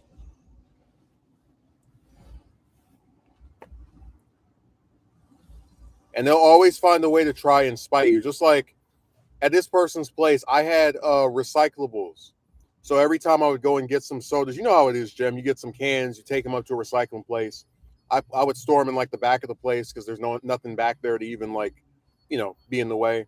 And this person gets so mad at me over the 3 weeks where I'm not there. They're like, "Come pick up your stuff by this weekend. I'm done recycling." And I'm thinking to myself, "What are you talking about? You're done recycling. You don't recycle at all. You put something in a bag, and then I take it up to the place." Um, so I put I get the side. It's really not that much. It's like 4 or 5 bags that are all in the back. It's like a few. Like altogether, it's like $6. It's barely anything. But that's just how petty they are. And sure enough, since I came back, they've been throwing bottles in the trash can, and I've had to dig them out of there.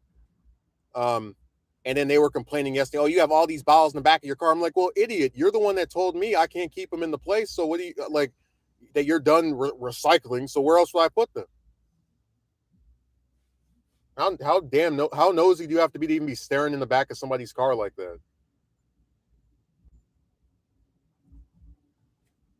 Like, sorry, I don't want to go to a recycling place every day so that I have a perfectly cleaned out car. Maybe if I didn't have to be on the streets for 3 weeks, I'd have a cleaned out. I said before, the saddest thing is that April 30th, it was either the 30th or 31st, or rather, yeah, the 30th, because if I'm correctly, there isn't, but like the last day of April, I cleaned out the whole car, like every nook and cranny of it. Like I had been doing it for a week or two, just progressively getting stuff out. And then the day after I did that, this person that sticks their hand out for 500, and I got out of there. They want to complain about, oh, they always will.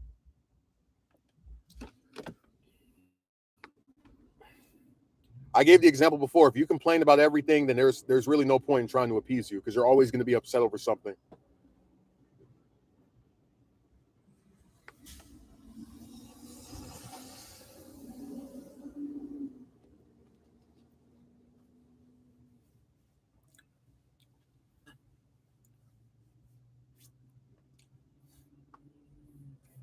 They want to complain. So the saga continues. Well, I already said before, I know this time around, it's me being there is going to be temporary.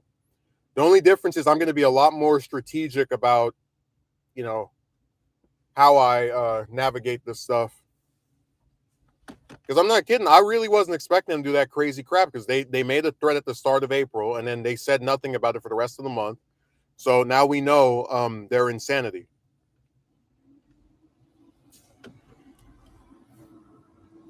You really have some really strange relatives. Well, at least I'm not around the spin artist anymore. I haven't heard from him since January. He did some weird stuff in the background in March, but that still didn't cause me to want to talk to him or anything.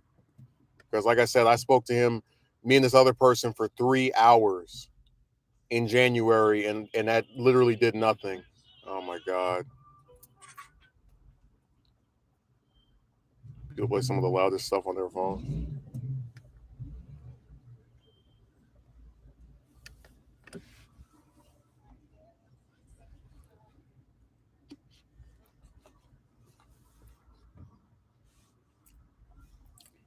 Yeah, we won't be seeing that many comments from Jem in the future because he's trying to make amends with his fiance. So he'll probably be less on here than usual.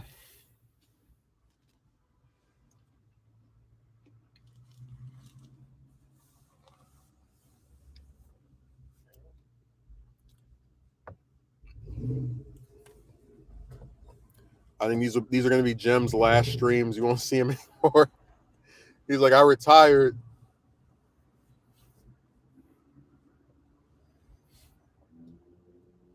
I really was thinking of if I do another edited romance video, it would be on like all the lies that women tell.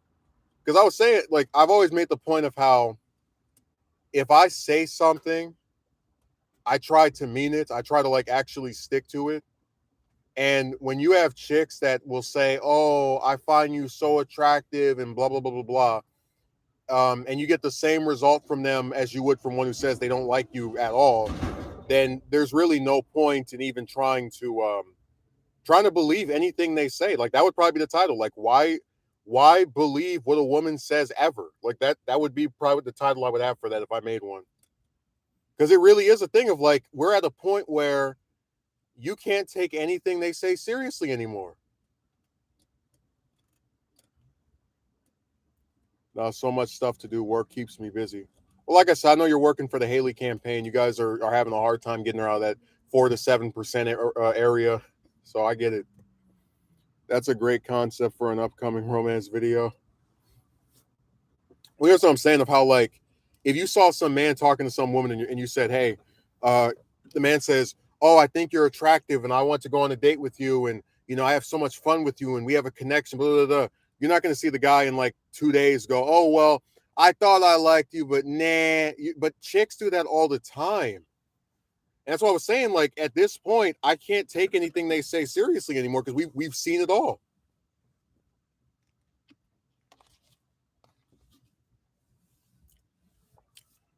They can talk to you in an explicit manner, and it's the same thing as one who's never said anything like that to you. You can have one who says that she thinks you're attractive, and it'll be the same result as one who said that you're unattractive. I mean, it doesn't matter. I really can't believe anything those bastards say anymore.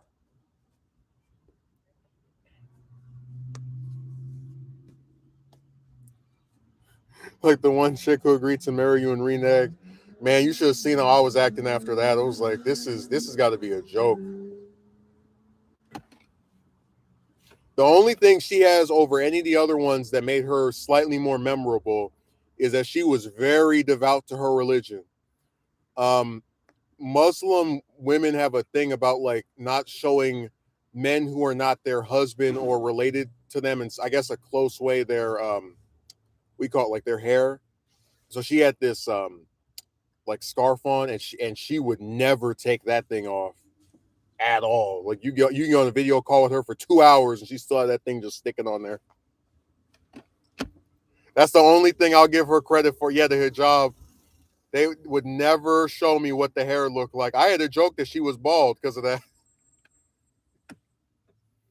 We get what I'm saying, Megumi, that when you're around all these supposedly religious people that break their religion all the time and they commit sins and all types of acts against humanity, it's like it's kind of refreshing to see someone that really does believe it. Like they are so devout that even the internal knowledge of I have not abided by what my religion teaches me. Like even that's something that turns them off from, you know, acting in a manner that is unbecoming of their religion. Like that's the kind of stuff I can at least in an objective way respect. I don't like it. I would have enjoyed seeing her hair because why not? But whatever. I can live with the mystery.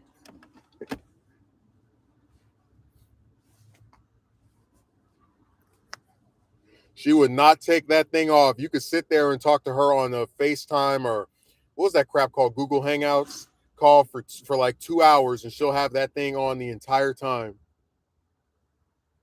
God, man.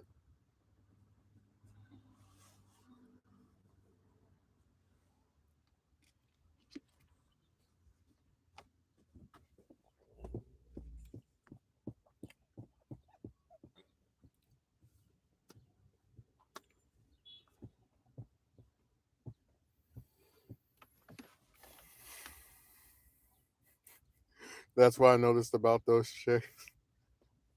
Very, very devout.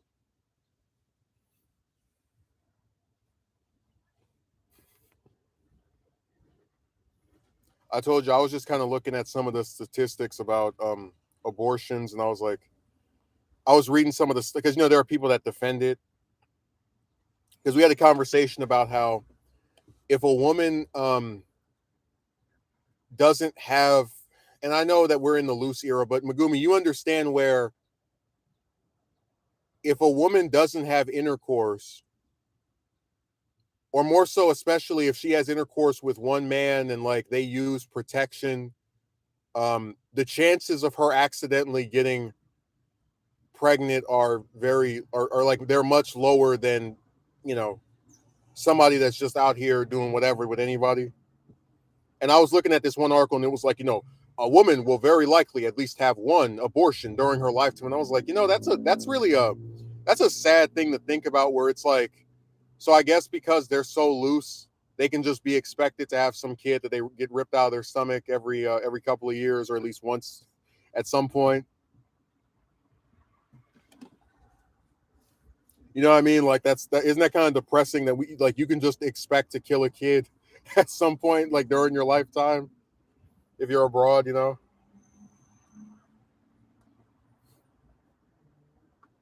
Because those statistics are based off of self-reporting. Like they have to ask the chicks how many times have you and do you really think they're going to acknowledge if they've done it over and over again how many times they've had it happen.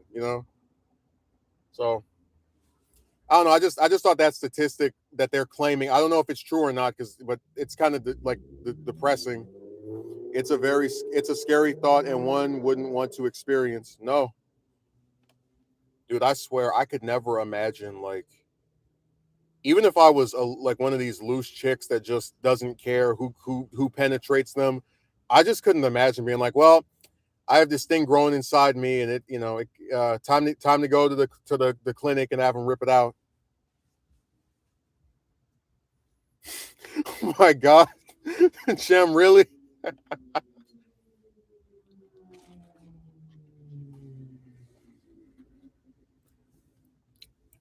She spoke openly about it.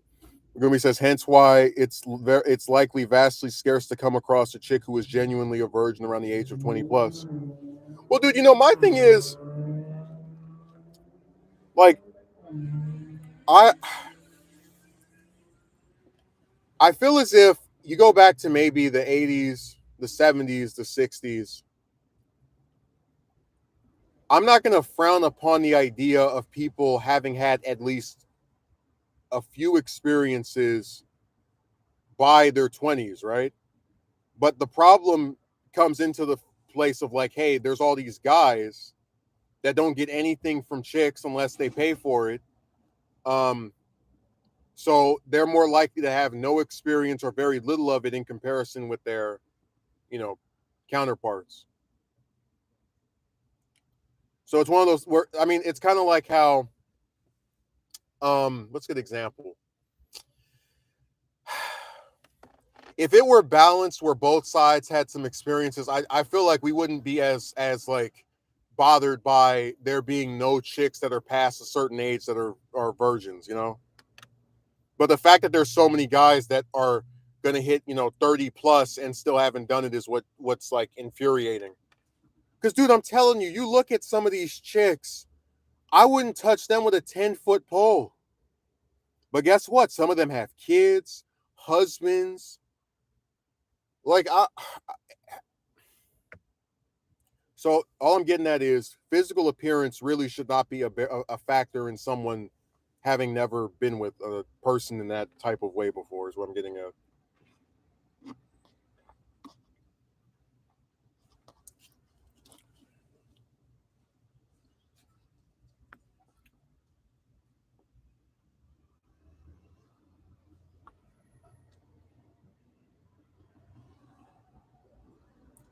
And I told you before that like getting aroused or whatever, that's all something that can be stimulated manually, but just like the physical intimacy of being with someone, like holding them and kissing them and caressing them and you know laying next to them and talking all that stuff that I like, and it really is so lame that because of how garbage the modern woman is, you really don't have any chance of getting that.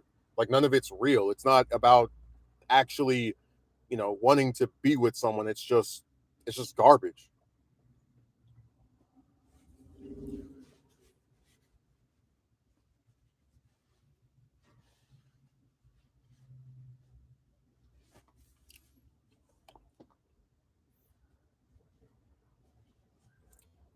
It's heavily unbalanced. Even just having basic companionship is extremely hard to come by, it seems.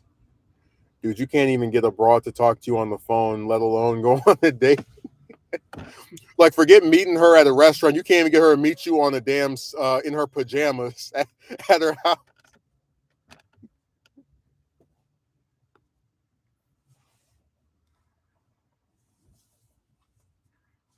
Well, I tell you, the sad part is that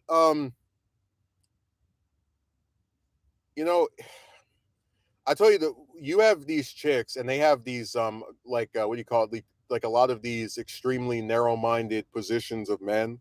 And the only reason the stuff they say isn't called sex is because nobody cares about men, so they can just talk about us and disparage us in any way that they want without any consequence. But you have a lot of chicks that'll go on a site like Twitter or somewhere else, be like, men just see women as sex objects. I'm like, dude, if you read anything that I have posted, it's not about intercourse or screwing or bending somebody over backwards or oh my god, I was with 15 chicks. It's again basic companionship, hanging out with someone, sending them messages, holding hands. Just like again, like just simple stuff. And you're not going to catch a disease from any of this. All I care about is the try. That's what they make it sound like, but it's not true.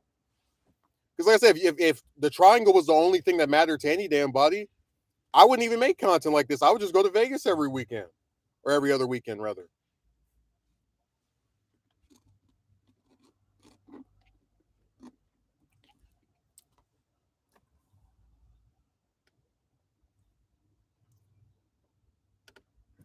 Yeah, just those simple, basic things, and you aren't getting any of that at all.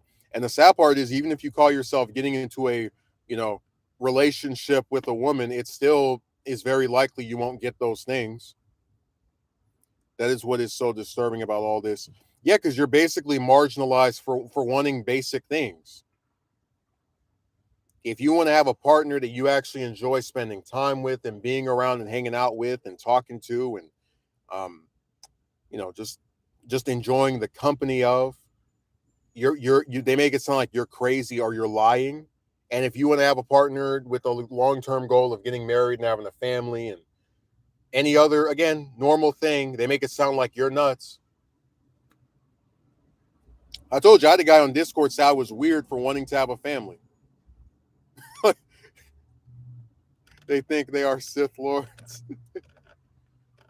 Dude, I could just imagine like all the chicks with their red lightsabers in their back pocket, and they all have that like black eyeliner with the yellow eyes.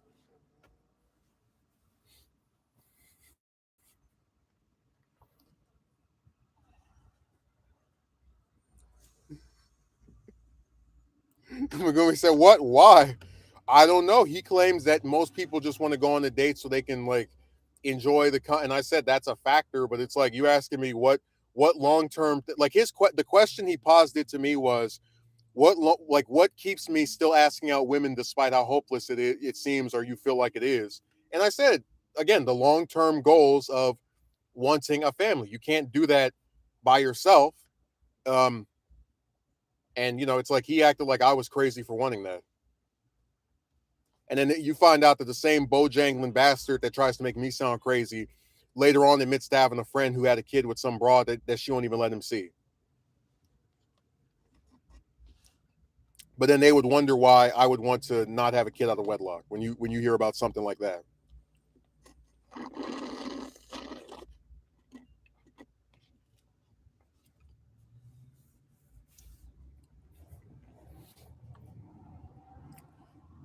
I can't tell you how many men I've seen have had their lives destroyed because of some woman. She took a bunch of his stuff. He has no leg to stand on in a position to judge you in any way. Dude, it's so funny how when you first talk to these people, they make it sound like you're crazy, right? Like, oh, what are you talking about? You're nuts. But I'm telling you, it's like, I don't know what it is, but it's like as time goes on, and I swear I have nothing to do with this. I'm not saying this to build myself up or sound like I'm some expert, but it's like as time goes on, they slowly start shifting to a similar position, like with what was that, Triple L or whatever. I told that person, hey, the dingbat with the baby is a bastard who's popping out a kid that they don't know how to take care of with a guy that they're not committed to. This is just something that they're doing because they, why not? And this is going to hurt the kid in the long run, etc. That's what these evil, uh, you know, chicks do. They have these kids that they don't have any intentions of actually being good parents to, etc., etc. And she was like, "Oh, she had a hard life," and blah, blah, blah. And then guess what? Within a few months' time, it was her. It might have been her cousin or some other like person she was related to that was pumping out some kids and getting benefits off of it. And she was like, "Oh yeah, the baby's cute, but look at what they're doing." It's like, yeah, that's what I was saying. So like, it's funny that the thing I warned her about, she later admitted I was vindicated in believing only by seeing it in her own damn personal life. Even though the rest of us know it because we go on here, we see people talk about it. We know this is something that happens, even if we haven't been personally affected by it. That's not all, Megumi. There was so this same guy, right, said I was weird for wanting to ask out chicks for the like long-term goal of having a family. Because nobody's ever had a family before. He also said that he thought I was an I word. He's actually the first person I heard say the I word. Before 2017. I had no idea what that word was. I didn't even know that was a thing. But anyways, um, he and I had a conversation about a year later, and guess what he revealed? That he had a girlfriend who he had a very nice relationship with, whatever, enjoyed being with, blah blah, blah, all the usual like tropes, right? Great fun, nice, and she found him amusing for a while. But the one thing she loved more than her boyfriend was to cheat on him, be with another man, and date some other guy. In spite of everything he did for her, eventually she cheated on him. And that's exactly what happened, where he was like, I just don't understand why she would do this. And it didn't, and he sounded just as compounded and that made me say to him, well, hell, if you have had firsthand experience being with one of these pricks and having them just betray you, right? Okay, this firefight. Yeah, wait for them to go by. But my thing was, if you've had firsthand experience with being one of these bastards and seeing them treat you like trash, why would you then say to someone who speaks disparagingly of them, "I thought you were an I word," and you know, uh, a woman hater, and etc. etc. You get where that's like really weird. Like it would be like, I'll give you an example. Megumi, let's say um you don't like cats. And you don't like cats because in the past you've owned them and they've scratched up your face and they've ripped up your furniture. You just don't like them, right? And you say, man, I'm sick of these cats. They're always messing up my stuff. And I'm like, Megumi is a cat hater and he despises animals. But then guess what? You and I keep talking and you're talking about all these times these cats have done you wrong. And one day I'm like, yeah, man, I used to own this cat and it burned down my house. It spread some lighter fluid on its feet and oh man, it destroyed the place. I never want to. It's like, well, then why? If I hate them as well from a bad experience with them that was awful, why would I then go around telling you that you're crazy for not liking them? Dude, this guy is so stupid. Hey, why do you think I don't talk to him anymore? Like I said, these people are they're jokes.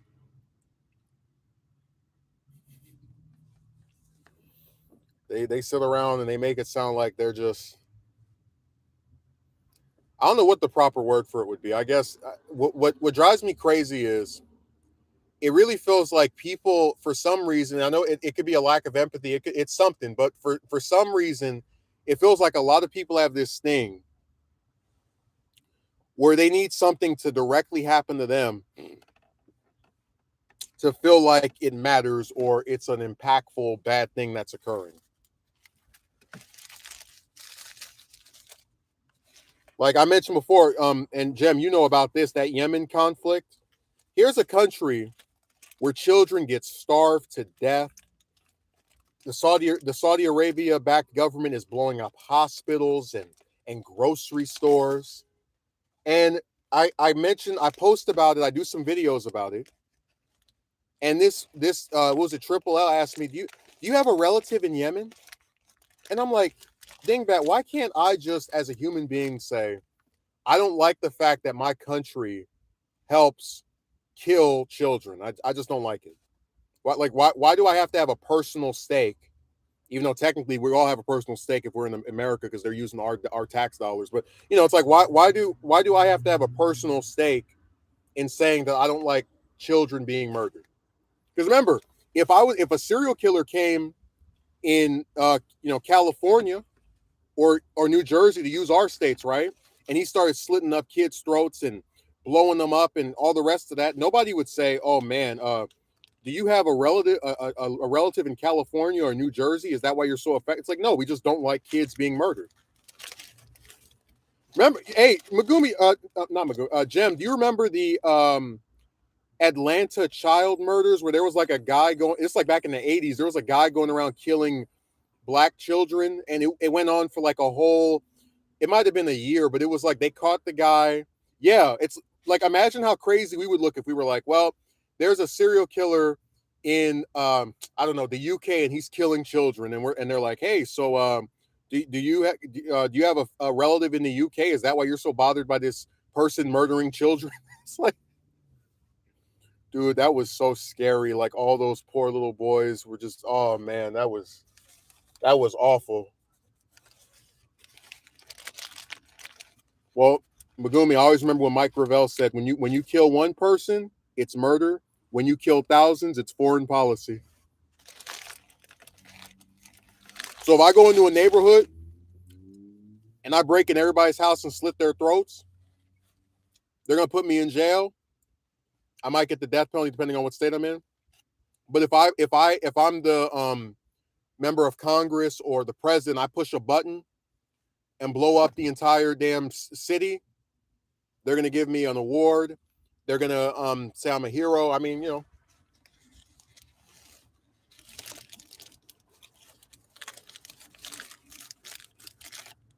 Jam, I can't wait to do the Obama documentary and like mention how he got a Nobel Peace Prize basically for nothing, and then took us from 2 wars to 7, and was the first president ever where we were in war from when he came in to when he left. Like no one before that was in war from start to finish.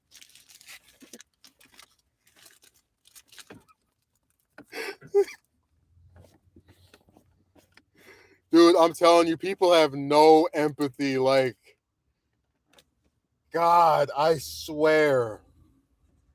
And Magumi, it doesn't even matter if you live in another country.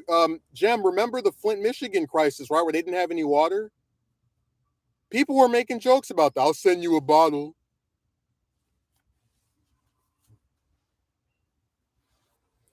Talking about nukes in the in the third person.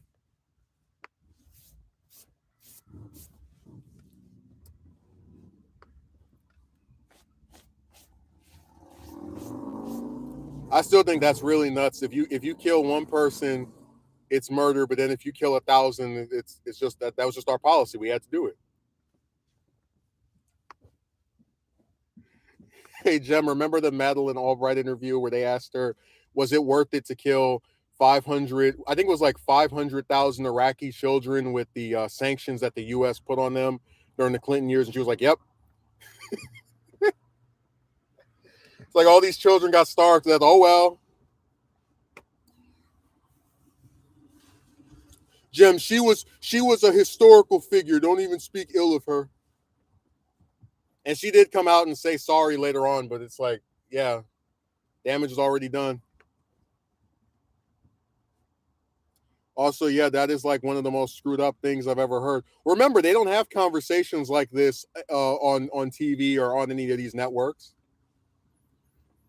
Jim, she was a historical trailblazing woman. I'm not even joking. If I had to pick between her, Hillary, and Condoleezza, I would pick Condoleezza. Like she's Rice is the only one that they don't sit there and try to act like was this darling hero. How many people were killed? It's either I have to look it up, Megumi. It's either 500 or 600,000 children that were starved because when they do those sanctions, they stop food from coming in, or at least limit the supply of it in a lot of cases. So it was like 500,000 kids died from starvation. They just weren't getting enough food, and she said it was worth it.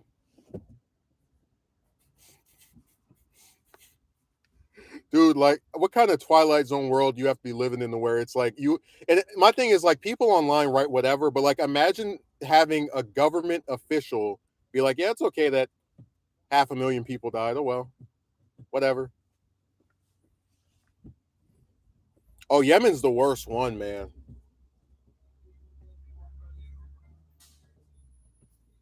Like, I don't know how anybody is okay with that.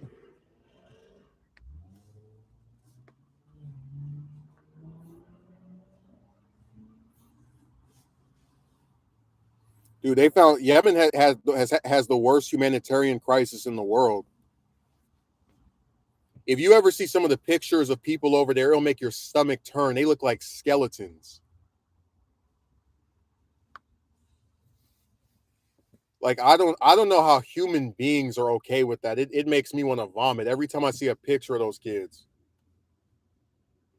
And like I said, nobody cares.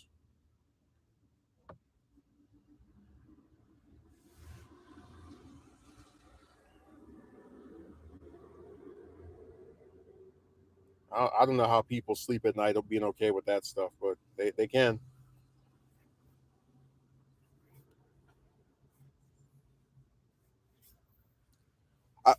I guess I shouldn't be surprised because we've already established Americans don't care about each other. Like when you see all these mass shootings every single day, and that's not hyperbole, it's every single day there's a mass shooting where 3 or more people are killed. It's like if we don't even care about each other, we definitely don't care about anybody in a foreign country. That makes a lot of sense. It's like the Vietnam War pointless. Oh, it's even worse than that. Dude, Vietnam is always like, if I ever do one on Johnson, I might have to turn the comments off. I really don't feel like reading the stuff they're gonna write. It's gonna be Vietnam, Vietnam, Vietnam, Vietnam, Vietnam, just over and over again. And like they won't even like actually talk about how I covered it. They'll just like be just like a general discussion on it. Like, oh my god. Don't you just hate like you do a video and then they don't even talk about like the video itself. They just speak on the general topic.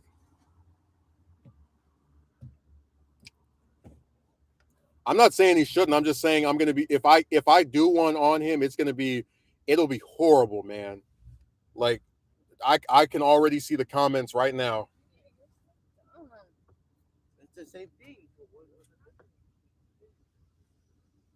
Yeah, I still can't get my head around how frequent mass shootings over in the US are.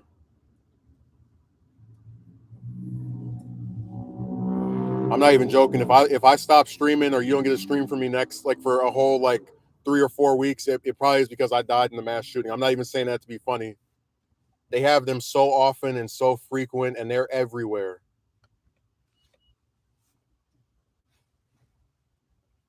It doesn't matter what state you live in. It could be at any point. Well, Jem, I don't have plot armor like your friend that you went to the 100th birthday of a week ago, Henry Kissinger. I'm not going to be able to see my 10th decade.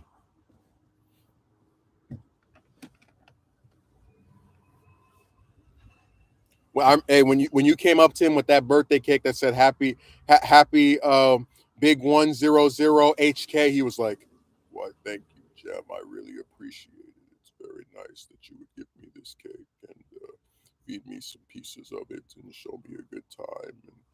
And I'm very glad to have your attendance to this fastidious occasion, and it was very fun."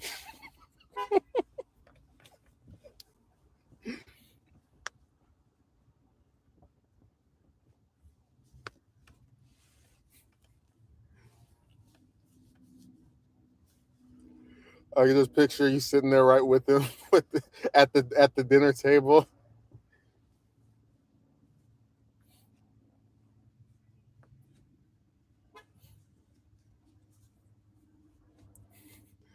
Like, thank you, Jem. I really am glad for your attendance to my 100th party. It's very nice that you could be here and show me a good time and appear today in Germany and give me a fun, enjoyable occasion where we get to sit here and have some of my cake. The most crime activity we get here are knife crimes. Oh yeah, people do like stabbing each other.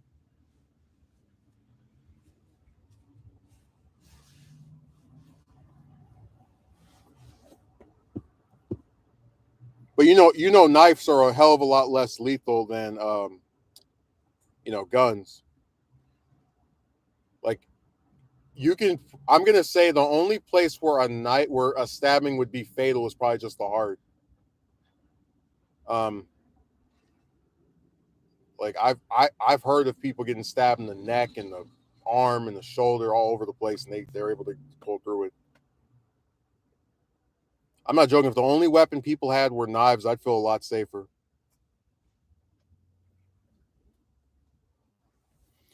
Well, Jim, you have a lot of knives. When you were trying to make that cake, you were cutting up pieces and getting all the fillings in there.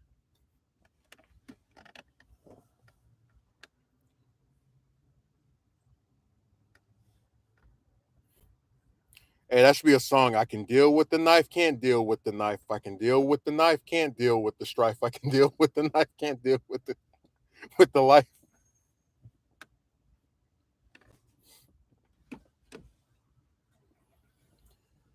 Oh my god. It would usually happen around busy areas with a crowd of people. Oh yeah, because in crowds you can disappear. You can attack somebody and then just fade away. I'm not surprised.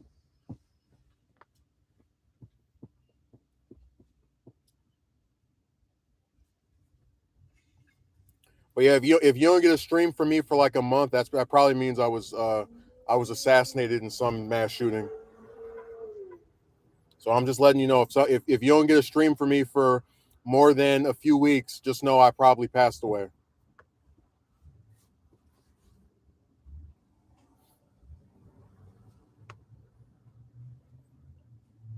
That's just my warning to you, letting you know.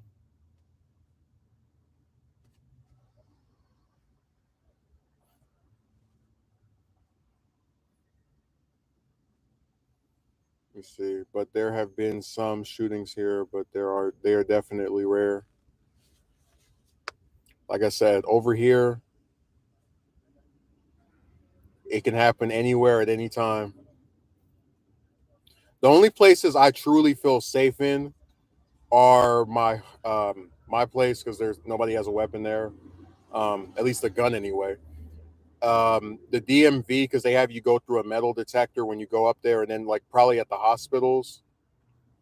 But any of these other places like gas stations and supermarkets and all the rest of that stuff,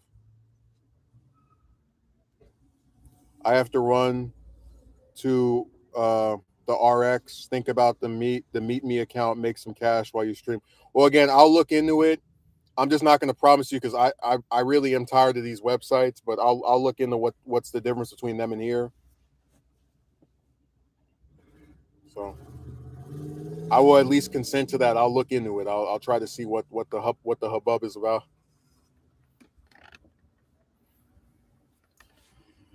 Figure out what's going on.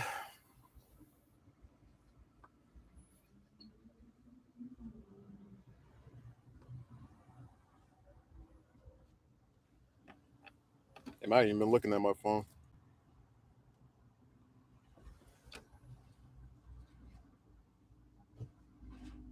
They're talking about AT&T and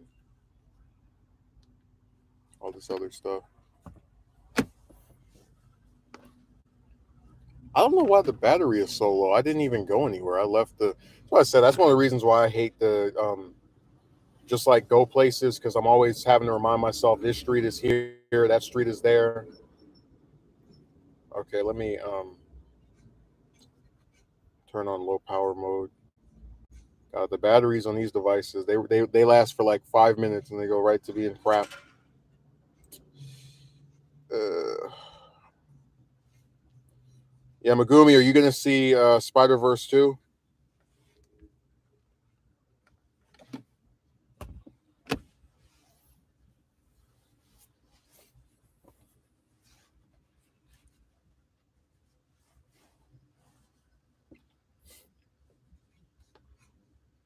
Yeah, I saw it on Thursday and I saw it again yesterday.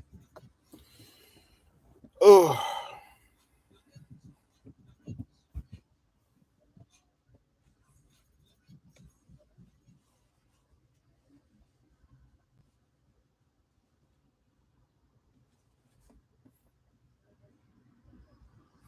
I was really worried when they were first reporting about it that it was going to have too many characters, because they were talking about it's got over 200.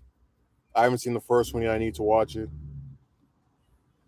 Yeah, I would definitely recommend seeing the first one, or else you'll probably be very confused. Don't be like that one person I told you about where they saw the damn third movie in a series of four, and then saw the fourth one and like didn't even bother seeing the first two. That is so weird.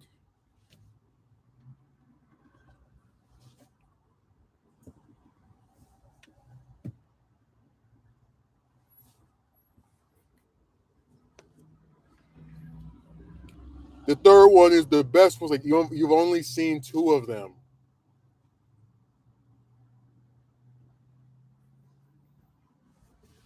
No, no, no, I can't do that. I just thought that was so weird. It's like they became a fan of this movie series by just turning on a film, and it's like it's not even in a genre that they usually like, which is why it was weird.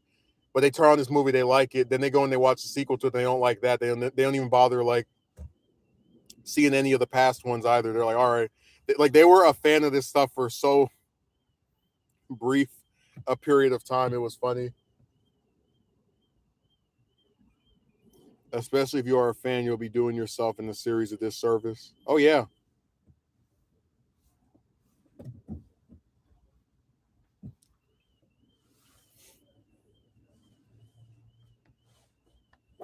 I was I'm gonna spoil one thing. It's not it doesn't like ruin the story or anything, but they have a scene where they use archive footage from the first TASM.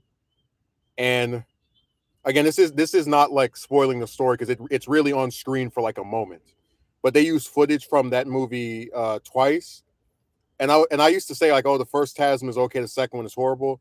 Dude, I forgot that in the first TASM, um,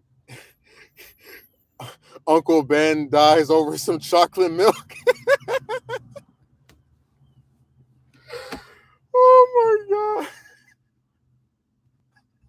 I really forgot that was like the plot of that scene. Like he goes into the to go buy some chocolate milk, and then the burglar like throws it to him as he's robbing the place, and then Ben is outside looking for him, and he's like, "No!" He gets shot by the guy like for no like he died over some chocolate milk, and then he doesn't even say with great power. He says, "If you have the chance to do the right thing, then you should do." Oh my god! I was like, I haven't seen that movie in full in like 2 years, um, and that was the first time I saw it in like like since seeing it in the theaters. I was like, damn, that was awful. Yeah, Uncle Ben dies over some chocolate milk. Dude, the death scene in the first Raimi film, classic. He go you go to you lie about where you're going. You participate in some boxing match where you win, but you're cheated out of you're getting what you are owed by a technicality.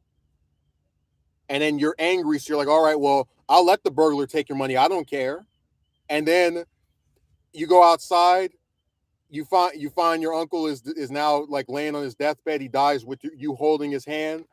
You try to get your revenge, and it turns out it's the same guy that you let go.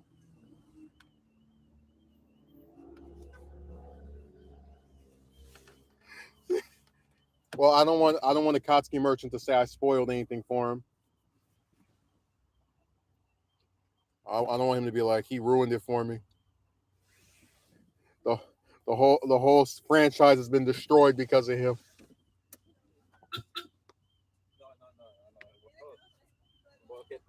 I really did forget that he died over some chocolate milk.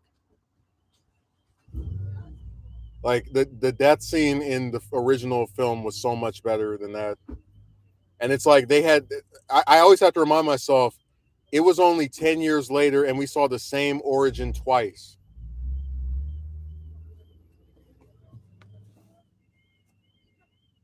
I didn't really like. Okay, then don't watch the second one, Akatsuki Merchant. Also, you're going to be banned because we don't tolerate different opinions here. And Megumi knows from experience how I ban people over not liking the same thing as me. We don't allow dissenting views. Dude, I swear, all the people that get banned, they start writing like weird stuff and trying to argue about my romantic life. Like this isn't up for debate.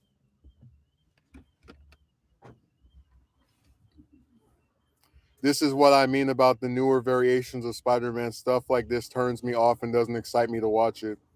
Well, I liked the first and second Spider-Verse because they did try to do something different. Um, and they are generally respectful of the Raimi films and acknowledge them, and kind of like hold them as being a canonical thing that happened. Like that's why I said they can exist with each other. Um, but the reboots are just whatever to me. Like there's only 6 of these movies I care about: the Raimi trilogy, those 3, No Way Home, Spider Verse 1, and Spider Verse 2. The rest you can throw out. You run this channel like a dictatorship.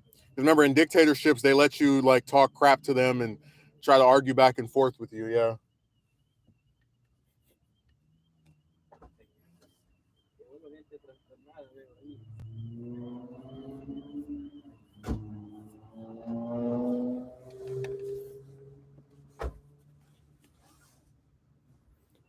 I don't want to talk about any more movies around the Kotsky Merchant. He's a killjoy. I don't want him to say I didn't really like the first Spider-Man. I didn't really like the second one. I didn't really like the third one. I didn't really like No Way Home.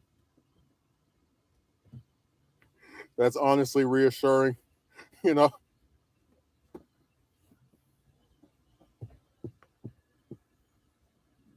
the only time I got rid of somebody over a dissenting view was when that one guy was like, I'm glad Spider-Man 4 wasn't. I was like, dude, we don't even know anything about that movie. Get out of my face. But again, that's not over like disagreeing as far as like, hey, I saw this movie, I didn't like it. Like we literally know barely anything about that movie. Like, how can you say you're glad a movie that we know almost nothing about doesn't exist? There are some canceled movies where we can read the script where we can say, I don't really like the way this is written, whatever. But over a movie that you know nothing about.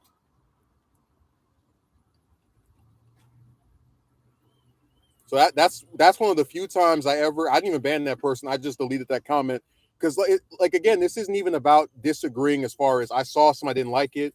You don't even know what you're talking about.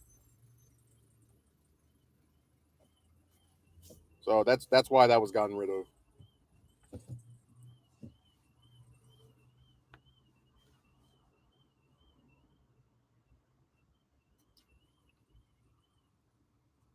Well, you get my point that like I'm bothered by the idea that someone can positively assert that they're glad a movie that doesn't exist, that we literally know nothing about. You didn't read a script, you didn't see a trailer, you know nothing about it. You're like, no, I don't want this. I'm glad it didn't happen. It's like, get lost, man. And again, I'm still kind of bitter because I told you I was there. I remember those 2 years. I remember the damn 4 with the gold background behind it over the cityscape. I remember the canceled video game that people have played and shown footage of. So it's still a very bitter pill for me to swallow, even 10 years later or whatever. And again, seeing Maguire once more in No Way Home just makes me want it more. Like that's what I was saying about how they basically, how do I explain it? It's kind of like what Sony is doing right now, along with Marvel Studios, is they basically, what's a good way of putting it? Megumi, imagine if you date a woman and she's like, okay, from this point onward, we will never have a romantic relationship ever again. And then about maybe 6, 7, 8 years later, you've moved on. You've been with a few other chicks. You don't really like them as much as you liked her or whatever. And then she invites you over to her place, and you get in bed with her again. You have a nice, enjoyable time. And then she's like, hey, that can't happen again. And then you're like, well, wait a second. You closed you closed it off years ago, and then you opened it back up again. And now you're saying you don't want it to be opened up again, but you already did. So that's what Sony did. They're like, okay, no reboots. You're never going to see these versions of these characters ever again, right? And then No Way Home comes out, and it's got the original Green Goblin, the original Doc Ock, the original Spider-Man, and you're like, well, hell, I want to see more of this. Like you opened it up. That person was being blatantly disrespectful and antagonistic.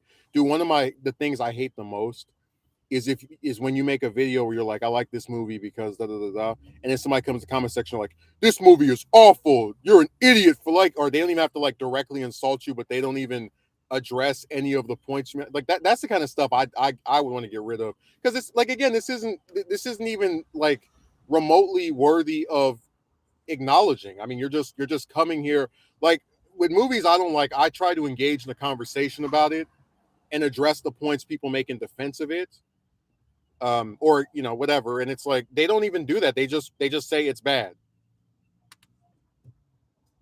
That's why it was like a must see. I had to watch that. Yeah, first time anything like that's ever happened. We've never had all the Superman meet on screen or all the Batman meet on screen. First time you've ever seen it. And even though there's been multiverses in comics literally since before any of us were born, but you get my point, that something like that has never happened before in the history of comic book films and cinema. It was like a, I don't want to call it a once in a lifetime opportunity, but that was extremely rare and just not a thing that is normal.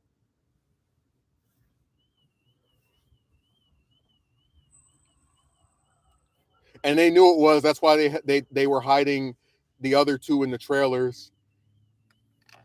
They did a bad job at it too, because they had one trailer where like it's the fight scene at the end, and like Lizard just kicks himself in the face. He just like goes back like this.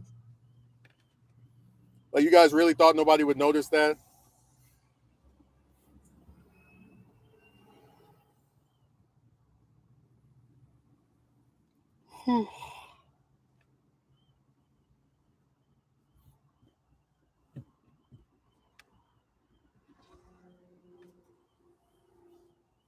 But you get my point. They opened it back up. Like, we used to believe once a series is rebooted, you're never going to see those classic versions ever again, or those original versions ever again.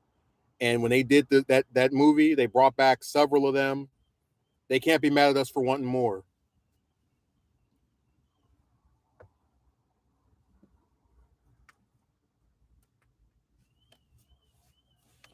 Like I said, I like Green Goblin when he was just the villain from the first movie that shows up in hallucinations to his son for the rest of the trilogy.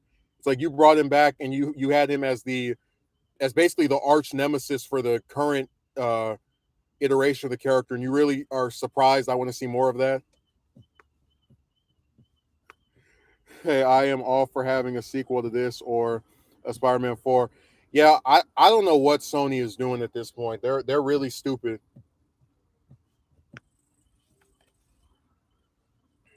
especially given the fact that we don't even know when we're getting a sequel to No Way Home. So they have all the time in the world to put that together and make it, but I don't know if they will or not.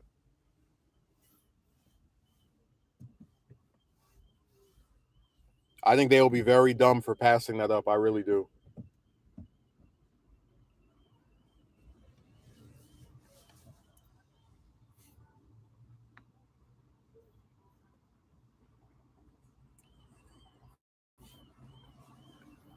I'm just trying to figure out what happened to Akatsuki Merchant. He wrote this earth shattering comment and then he disappeared.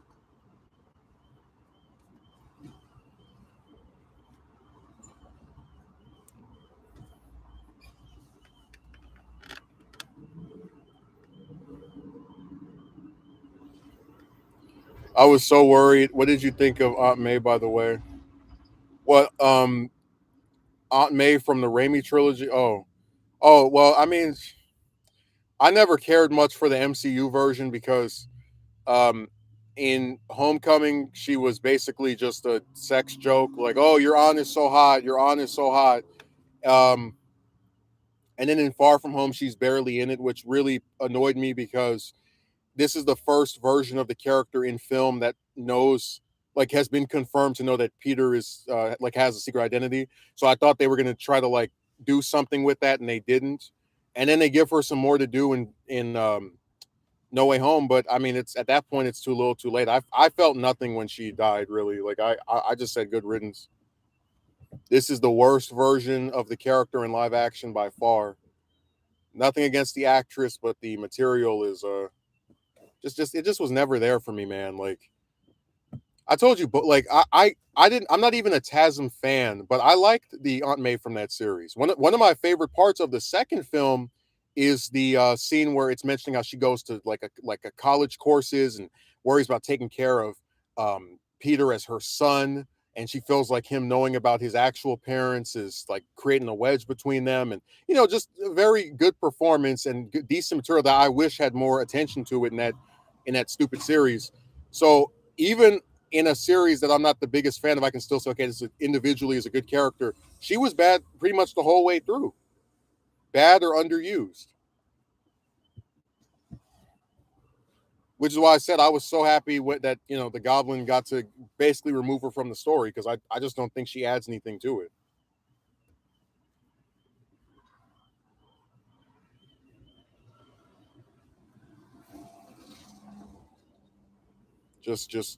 Just a waste, man. Like that, along with the fact that they never mentioned Uncle Ben throughout that whole damn trilogy, is just weird to me. They don't want to show him dying at third. It's like you don't have to show the origin for him to mention him.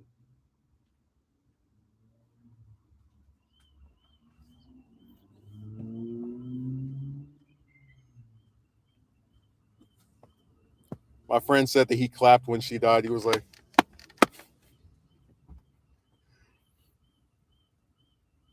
I'm not gonna go that far, but I really didn't feel anything.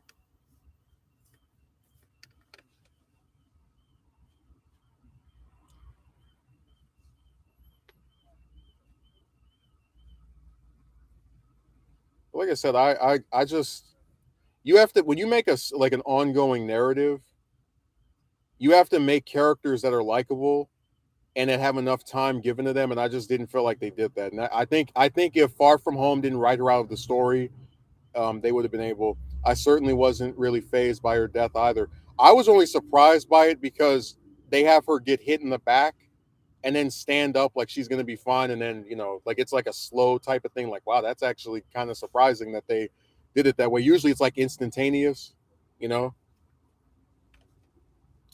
Hey, Megumi, just late arrival. I don't even care about spoiling this movie because I really I can't recommend anybody actually watch it. But Gwen's death in TASM 2, as bad as that movie is, I thought was really well done. Where like she closed her eyes just bracing for death, and she gets caught by that web, and it's not enough.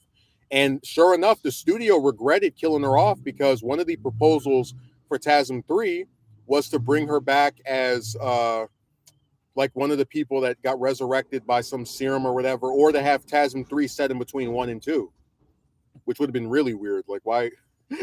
Like what the hell?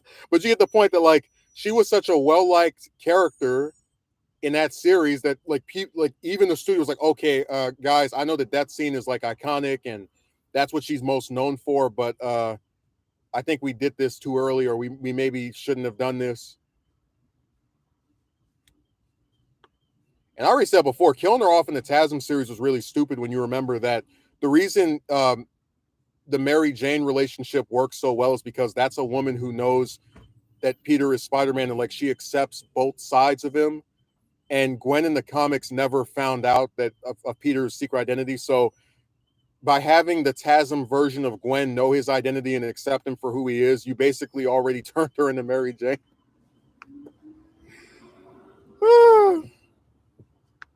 These damn studios.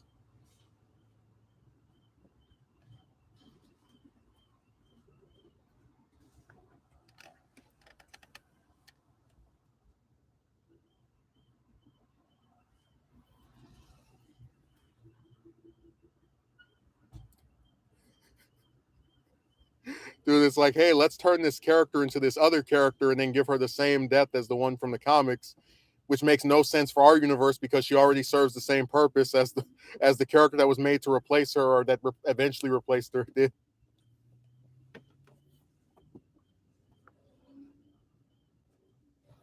Interesting, and I'm aware you despise TASM 2, yet you remember a good amount and have some parts you do like in it. Well, it's not just a complete like bad thing from start to finish. Uh but it is a movie I try as hard. I mean, I saw it recently. Well, the thing is, TASM 1 was made for the purpose of not losing the rights to the character. They got a charismatic director to do it. They kind of let him do what he wanted to do for the most part.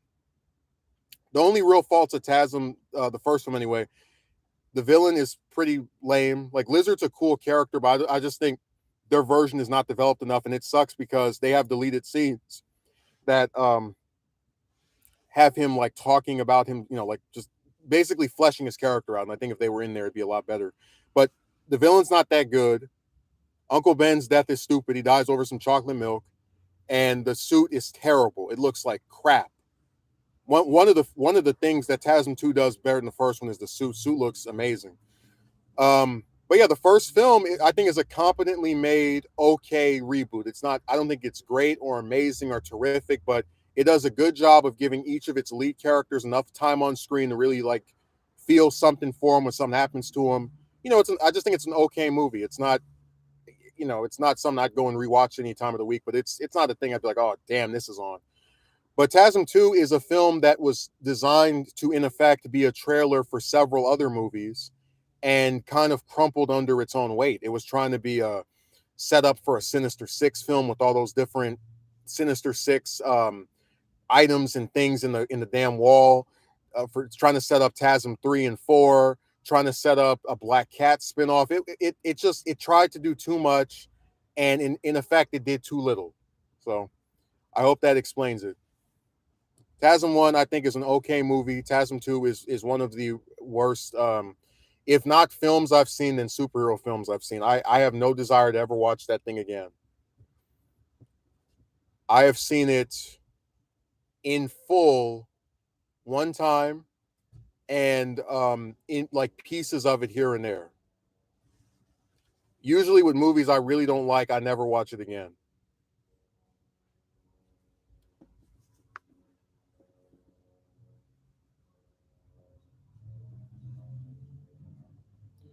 Well, Black Cat is in TASM 2, but not as Black Cat. She works at Oscorp as one of Harry's little assistants.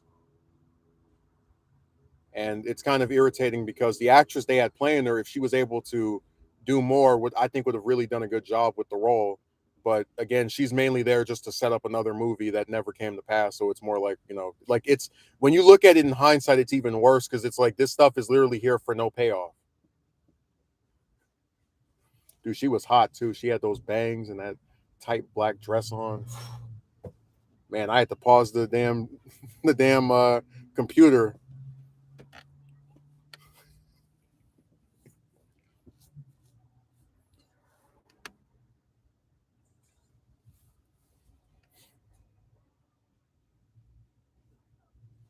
But yeah, she's in the second one. She just doesn't have her identity.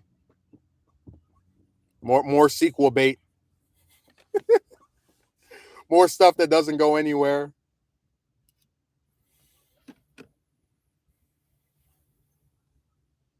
I'm not even joking. I would go and turn that movie on just to like get some like screenshots of her. She was looking fine.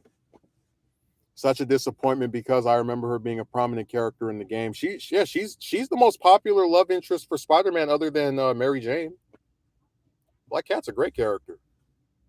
I really wish she was in. Well, remember she was the history of her in live action is she was supposed to be in Spider-Man 2 as like the person who tries to convince Spider-Man to just abandon being Peter Parker, like an opposite angle of like, hey, you don't even need to have that stupid civilian identity. But Raimi felt like it would be too much in one movie, so he cut her, but she's still in the video game.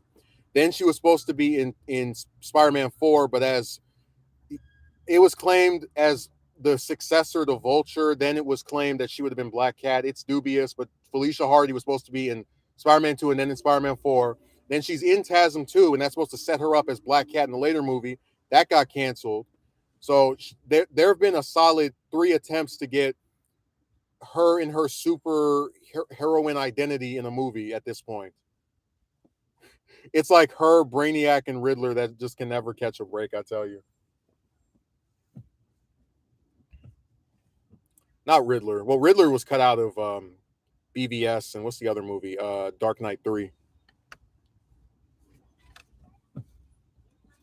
No, she would have been really interesting in Spider-Man 2 because um, a big part of that movie is like, hey, do you want to even be a superhero, right? So like having someone who's pulling him in the opposite direction would have been nice. But at the same time, I understand why Raimi was like, look, you got Peter, Mary Jane, Harry, Aunt May, Doc Ock, too many characters. Like I get where he thought that as well. Because a lot of her scenes require her to be alone with Peter, so it would have to add to the runtime.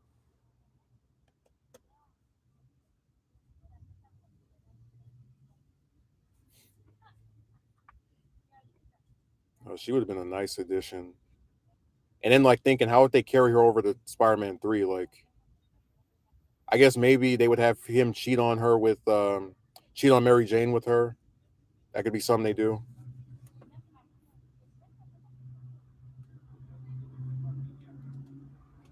She's a very good foil for Spider-Man. Like she's one of the few characters made after the original um Stan Lee run that is like really good. Like her and Venom and Carnage, they're nice additions to his cast.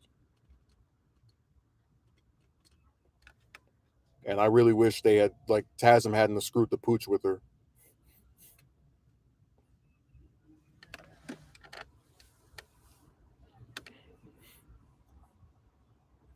I've always really liked Black Cat, such a cool character. I tell you, the saddest part is like just thinking about how for as prominent as she is in the comics, there's been very few adaptations that have her in a prominent role. It's so sad. Unique in her own right as well. Definitely would ship her and Peter. Well, I'm more so a fan of him and Mary Jane being together, but I mean, she's a fine substitute, I guess. Like she's my favorite, probably partner for him, other than maybe Daredevil, because him and Matt and Peter have like nice. What's a good way of putting it? They're like a nice foil to each other, where one has a career as like a law-abiding citizen, but they're a vigilante. The other one's just this journalist that tries to make a difference. One can sense things without seeing. The other one has a similar sense with the spider sense. They're very. I always like stories where they get paired together.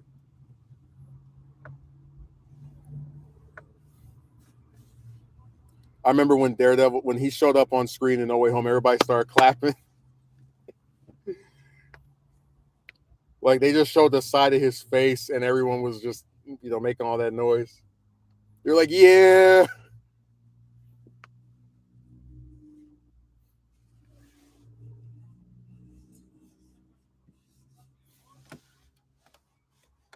people get really excited whenever they have a crossover. I'm just saying the No Way Home rumors were so funny. Like the stuff that people thought was going to happen versus what actually did happen were hilarious. Like I saw one rumor that Venom was going to show up from the Sony films and team up with the three Spider-Men and Daredevil against the villains, and then they don't. He doesn't. He doesn't even appear outside that stupid post-credit scene.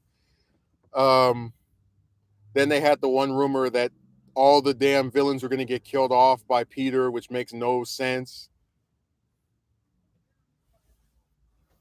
Or that the Goblin was going to kill MJ. Just all, man. If you, some of those rumors were nuts. They had one rumored script where Spider-Man dies at the start of the movie. You pull the mask off, and it's one of the other two. I'm like, it was bad, man. The way these people were talking, you wouldn't even. And remember, they thought everybody was going to be in it. They're going to have both other Aunt May's in it, and Mary Jane's going to be in it. And this person's like, dude, give me a break. They want this to be Cameo World. That's it before, like, I miss those older versions of the kids? Like, yeah, but if they're only going to be in it for 2 seconds, I'm not excited. Like, just go make another damn movie with them. Like, I'd rather have a full new installment in the Raimi series where everybody gets 5 to 10 scenes than a bunch of cameos in some movie about somebody else. That's just my preference.